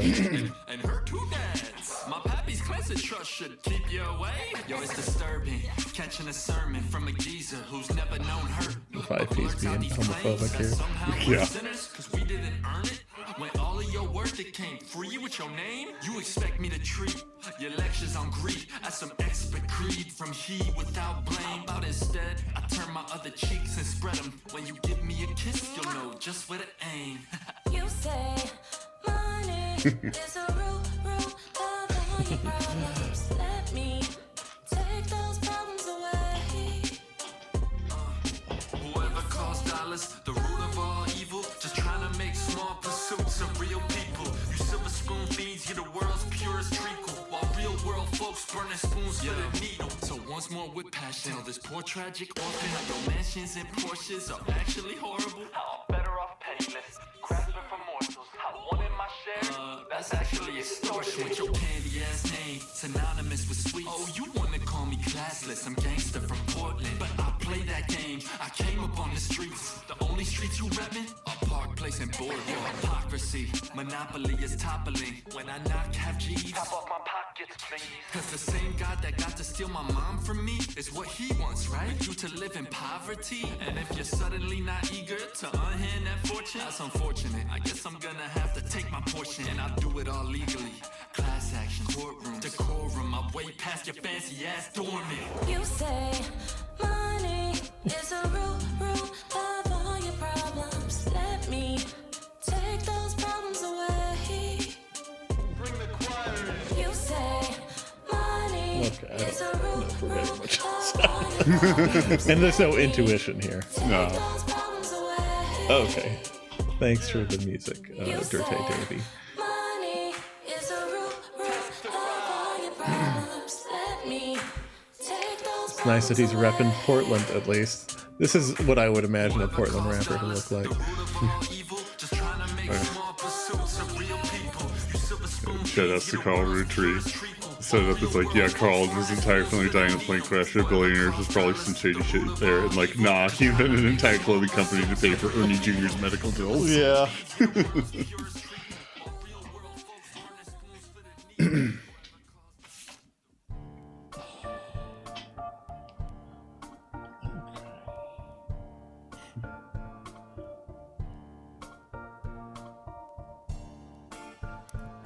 I guess we can start tracking out some of these.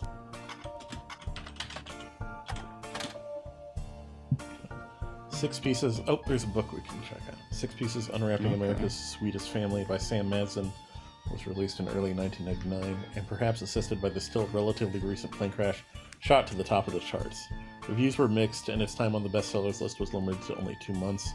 Most reviewers agreed that the core of the book, about Samantha's fathers and the struggles they faced, was compelling, and that the takedown of the hypocrisy of Elias Roottrees was deserved.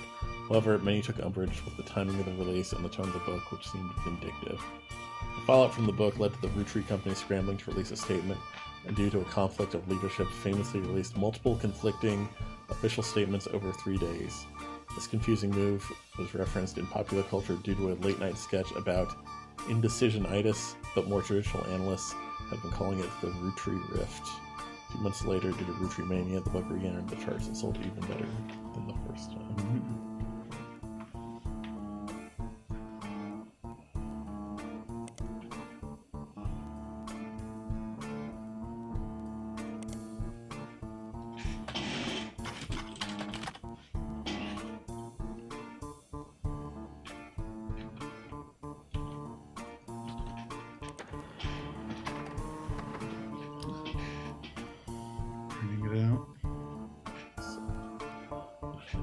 Hardcover nonfiction. Sam Madsen's book was released earlier this year. It tells the truth about Elias Roottrees, as well as Sam's fathers, Edward Clancy Roottrees and John Miller. To verify your story, so much of the book's core contents are familiar to you. That said, Sam has some sections on other family secrets and rumors. Much of it didn't matter to the primary purpose of the book. Some of it is new to you and may be important to your new search. These sections have been added to your notes. Okay.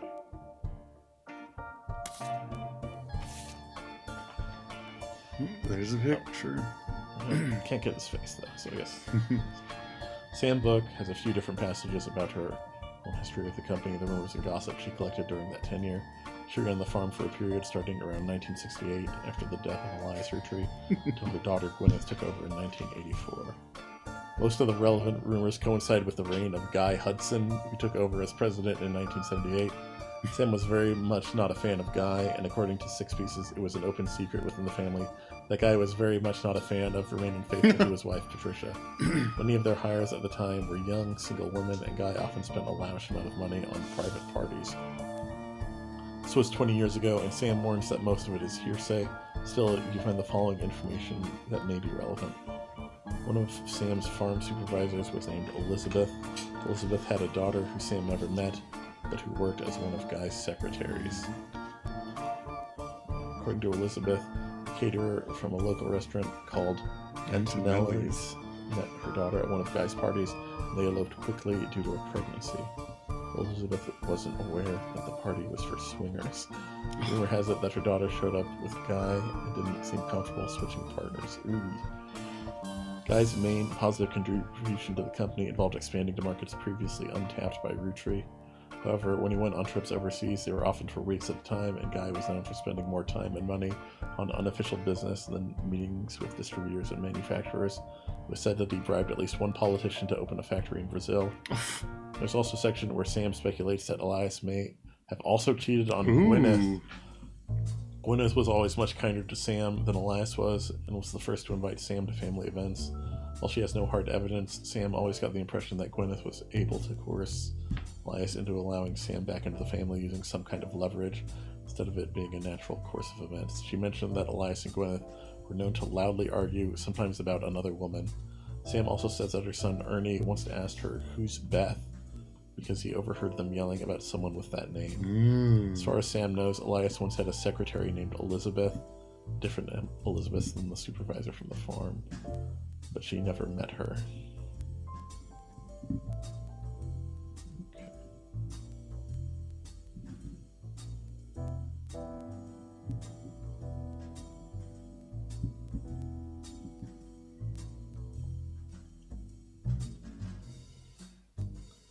Elizabeth was the mother of one of the people Guy was having an affair with. Mm-hmm. We don't know if that was David's mom or Yeah. possibly another, because there are a few, it seems. Mm-hmm.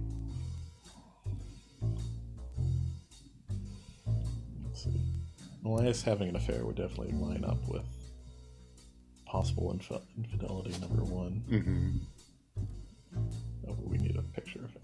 I guess we can't just use. Old pictures. Yeah.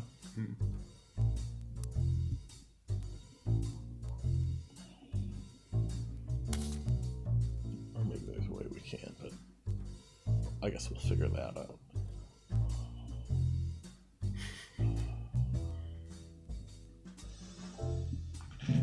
Guy Hudson, not a fan of condoms, big fan of fucking. You're right, Jeff. It is fucked up that Sam didn't send us a free copy. Yeah. I wonder if she at least cites us in some way. Okay. I know we're supposed to be like anonymous. Just talked about clicking a duck. Yeah. Is that like? Is it like a hint button or something? Oh yeah, here. I didn't even notice. Don't know where to look next? If you're completely stuck, try talking it through with your rubber duck. Oh, Okay. That's cool. Good to know. There were a couple times where I felt kind of stuck in Roottrees are dead, but like towards the end of it, there were so like few names left. I managed to like knock most of them out just through process of elimination. So we have a few Elizabeths, and there is a restaurant name. Yeah, I was Antonelli's. gonna maybe search for Antonelli's next, because that sounds like a last name. Yeah. There are a large number of Antonelli's restaurants, not because it's a chain, just because it seems to be a common name for Italian restaurants.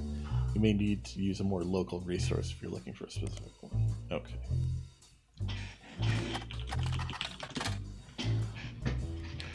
Antonelli's is an Italian restaurant and has been in the Butler County Times twice. The most recent time was when it closed in 1992. The owner, Rochelle Zimmer, sold the land the building was on, and at the time of the article, she was unsure if the restaurant would move to a new location or if she would retire.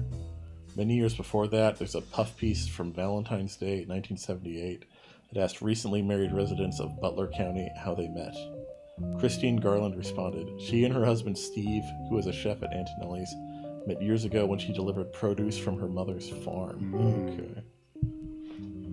Steve used to work extra hours just to be there during her deliveries. Although they grew apart when the restaurant switched suppliers, they reconnected by chance and eloped at the end of last year. Now she has a bun in the oven, and they're both working as much as they can. She's a secretary, but went back to delivering produce on the weekends, trying to save up money to move to Boston and open their own restaurant. Okay.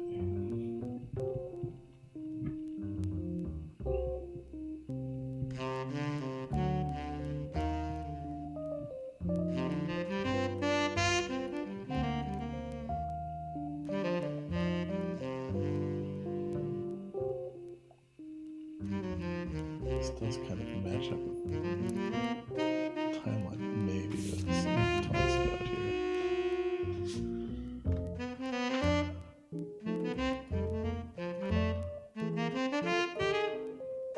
I wonder if we can track down the Rootree factory in Brazil.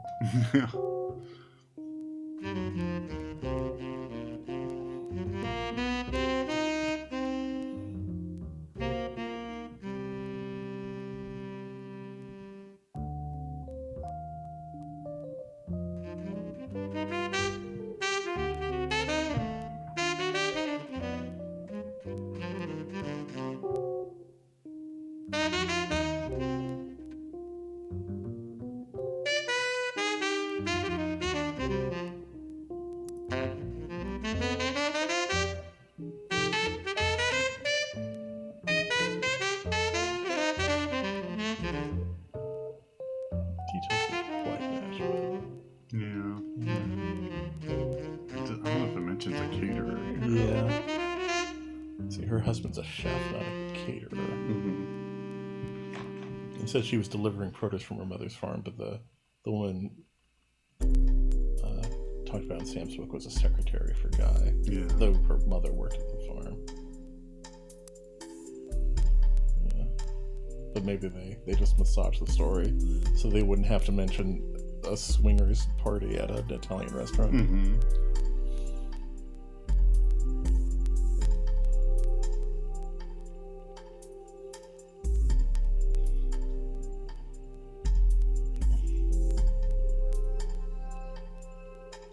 I wonder if we can find Steve Garland. He has a restaurant in Boston. Okay, nope.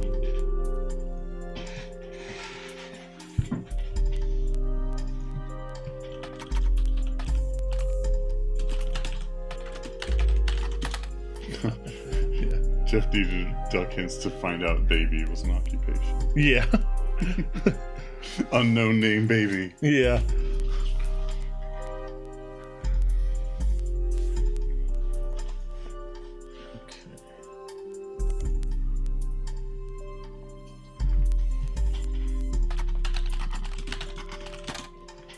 Alright. Michelle and her husband Mark Zimmer have a few mentions. Butler County Times, both were local business owners. Michelle owned Antonelli's, an Italian restaurant, and Mark owned a local bookstore called Bookmarks. Nice. Both closed in 1982. Both closed. Mark was also mentioned once in the Butler County Times when he was sued by Steve Garland.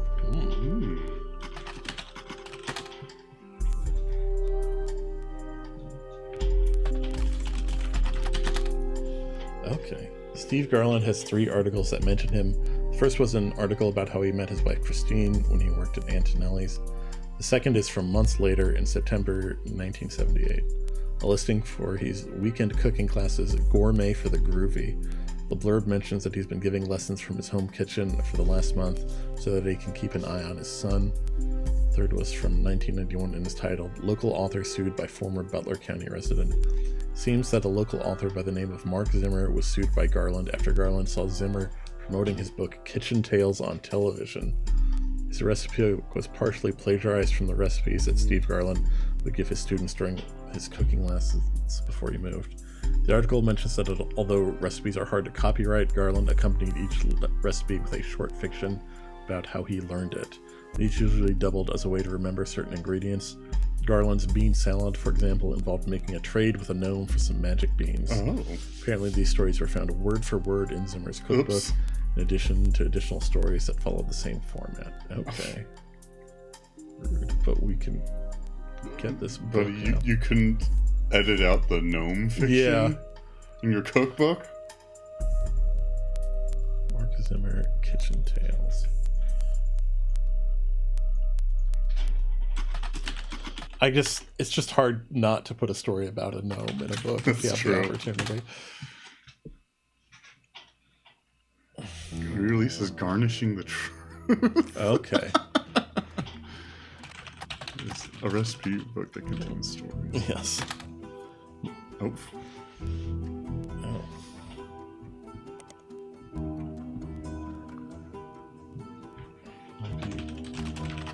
Yeah. Okay. Nope.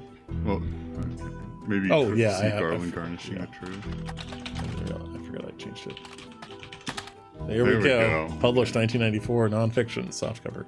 The introduction of this book is a series of acknowledgments from Steve. The first is, Christine, thank you for everything. Your support means the world to me. You are the apple of my eye. Second is to James and Robert. You're becoming amazing men and incredible chefs. I guess I'm a good teacher. The final is to Mark Zimmer. You proved my storytelling approach to recipes could be popular. Without you, this book couldn't exist. Well... There's also a foreword by Mark Zimmer. I first met Steve in 1978 when he taught a cooking class. The next time I saw him was over a decade later when he was suing me for stealing his recipes. Yes, really. So you might wonder what I'm doing in this introduction. Well, turns out that Steve and I had more in common than we thought. Instead of settling in court, we settled it at McCarran's Brewhouse over a game of darts. They said they'd give us the first drink of the night free for an entire year for mentioning them. By the end of the game, he and I agreed we'd rather make a ton of money together than spend a ton of money on lawyers. Pretty rare to meet your best friend so late in life. When I decided to retire, I moved to Boston just so we could hang out. So if you're browsing this book in a bookstore, please buy our book. We need more money for when the free beer runs out, and the bookstore could probably use the sale. Okay. All right. I don't know if we actually got anything useful out of that. I'm not sure. I was hoping there would be a story that would provide some sort of hint to something. Yeah.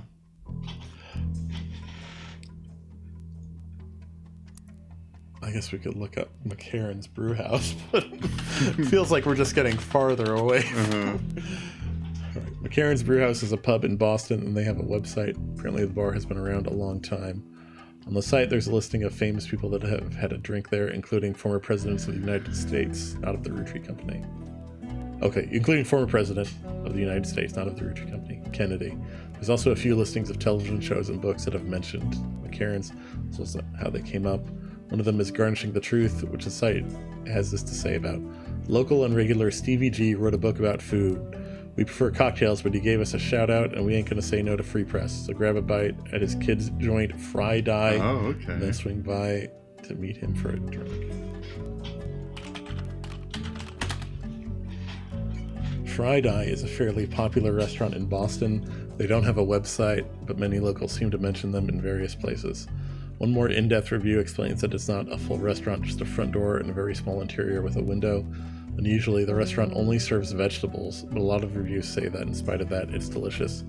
You also find a short story about it listed on a website called My Boston Homepage. Whoever runs the page seems to just link to random sites related to Boston, tell personal anecdotes related to Boston, and give their relatively short opinions on things in Boston. It's very unorganized. It has this to say about Fried Eye. Wicked overrated. I saw it in Chef's Signature, so I went and there was a huge line and they didn't have a single meat dish. What's even the point? Chef's Signature. Chef's Signature is a magazine related to food and trendy restaurants. It covers subjects all over the United States.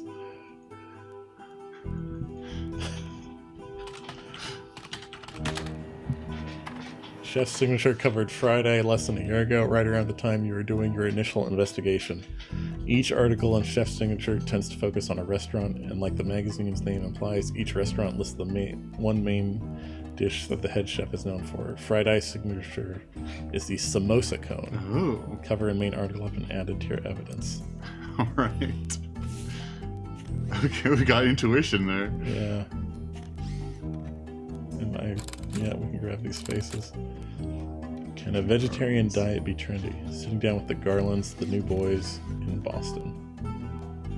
Chef's Signature, a nationally published magazine targeted towards fans of unusual restaurants, featured James and Robert Garland on the cover of their November 1998 issue. According to the article, the two brothers own a small walk-up window in Boston called Fry Die to play on the tie-dye shirts that the servers wear. It exclusively serves vegetarian dishes. Most of the offerings are heavily inspired by the powerful spices found in Thai and Indian food. Their signature dish is the samosa cone, which from a distance somewhat resembles a traditional ice cream, complete with waffle pattern. Instead, it contains fried potatoes, pureed peas, carrots, and a special ginger-based sauce. Robert, who is 3 years younger than James, jokes that although the age difference has left him delegated to wear the sous chef jacket his whole life, he doesn't mind. As a result, James answers most of the interview's questions. James credits his love of food and his culinary skills to their upbringing. Most kids hate vegetables growing up, but they don't have parents like we did. My father was a chef, and my mother grew up on a farm that supplied his restaurant. That's how they met. I don't have any memories from the farm or anything like that since we moved here before I could even talk. They told me stories. My dad's a great storyteller. He even wrote a book that partially helped fund Fry Die. When we moved, they were looking to open their own restaurant together. Unfortunately, they never got it off the ground. His line cook gig ended up being less temporary than he hoped, and she had to go back to work as a secretary even after Robert was born. Before we were old enough to go to school, we spent our days with my aunt. In the diner where he worked, my dad had no room for experimenting, so he'd exercise his skills at home on his day off. We'd always go shopping and cook as a family on those days, and even though we were hyper kids running around and causing a ruckus, those were some of our family's favorite memories since we were all together. Mom always had the eye for the best vegetables for him to work with. She did her best to pass that on to us. According to the article, their parents, who are now retired, visit Fry Die often. They even have a signature dessert, the Sistine Apple. Apple pie has always been my mom's favorite, and my dad always had this stupid line he used to make her laugh involving apple pie. Most people realize it's a Sistine Chapel pun and assume that's all there is to it, but it's actually secretly named after them, sort of.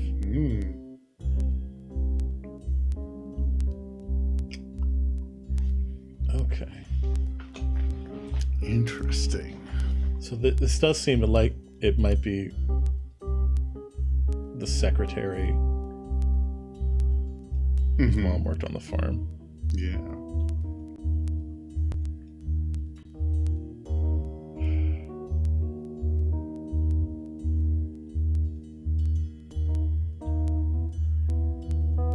We've got 2 options, it looks like.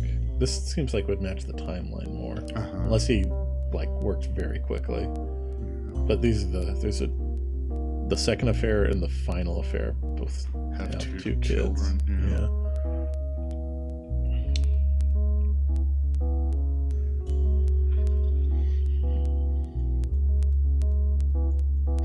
So many lines coming from one photo. Yeah. This fucking guy. It looks like some of the Roottrees had another kid. Oh yeah, look at that. Well, we know this occupation. Unknown name baby. There you go. Perfect.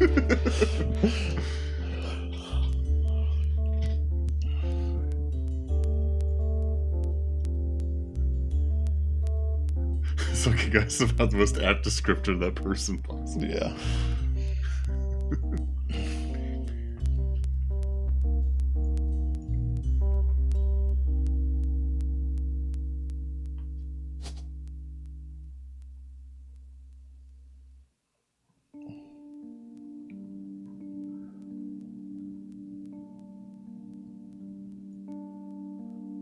What was there? Garland. That's it.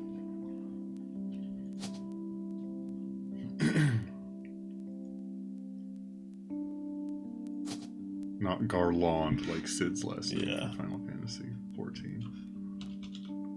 Oh, she had to go back to work as a secretary.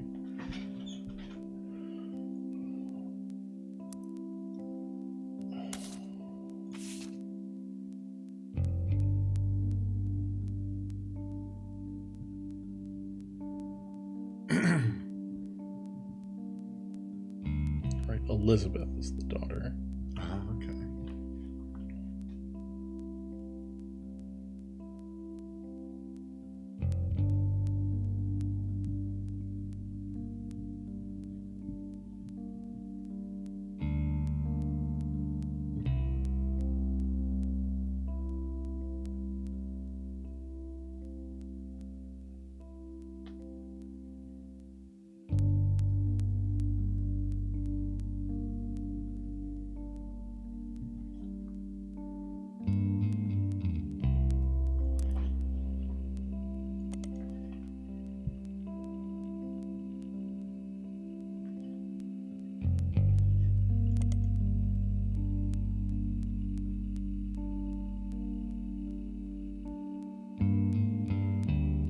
Okay, yeah, this is 78. Mm-hmm. So yeah, if Five Piece was born in 77, I think this is pretty close. Uh-huh, yeah.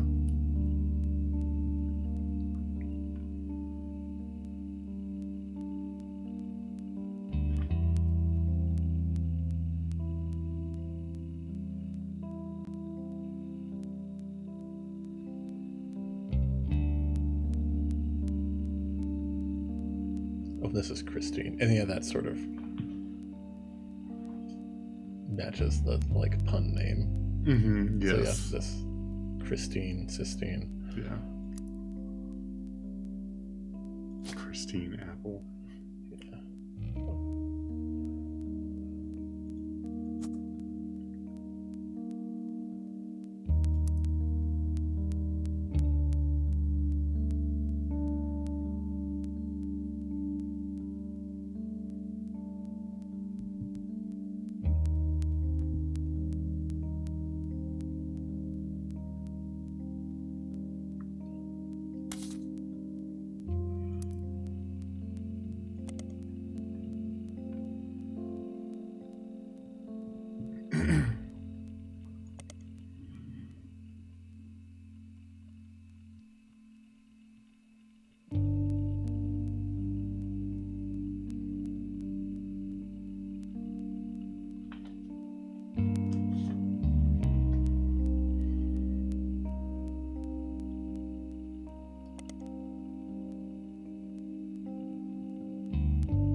okay.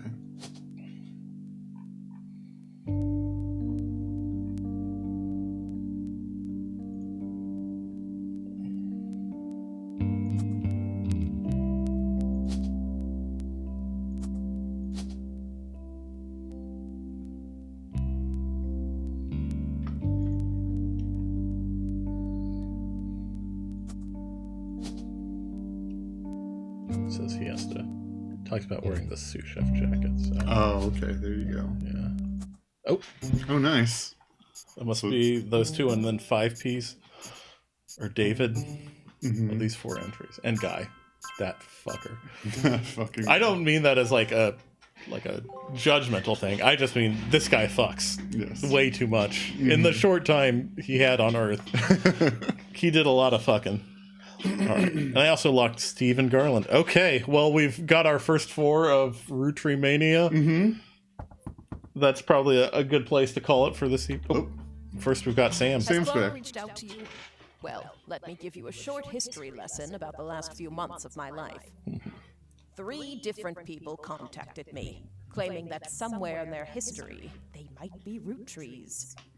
First, that young man, the rapper. I ignored that one. He seemed dubious. But then I saw the news. I felt terrible, so I began helping the others. Because my doubts with Felix were so misfounded, I ended up putting too Okay, much that must be faith in the, the second person that approached me. Daughter they I talk went to about. the media prematurely. I admit my mistake there. But the third person who contacted me also had a credible case. Before I could help, the company got to them somehow. The fact that the family silenced them doesn't seem to fill me with hope when it comes to Clark's intentions. But you're making progress based on the leads he gave you. It's really hard for me to get a read on him. I'll let you handle it. I've sent you the case I've been working on, and some company records I managed to track down. Okay. Mary Beth Clementine. The Clementines records are are nice. quite dense, but hopefully they're useful. Good luck. Okay. All right. Now we'll call it an evening, but we got a ton more evidence Yeah. to pour over next time we're around. I'll say this much for Clark. He wrapped it up. Yes, all his children were with the various women he was married to, That's as far true. as we know. Yes, that's right. Yeah, I didn't realize there was a whole extra game after this. So Yeah. we'll have a few more parts of this. I imagine, like, the original one, I imagine probably a pretty straight port of the Oh yeah. the itch one, so they probably wanted to add some new content, since that other one is free. Oh okay. Yeah. That makes sense. But yeah, cool. I'm glad there's more to do. Yeah, me too. I'm enjoying it a lot. Awesome. We'll be doing Yakuza tomorrow. Yes. See what Akiyama's up to. Mm-hmm. Just being awful to women, probably. Probably. Hana-chan in particular. Yeah.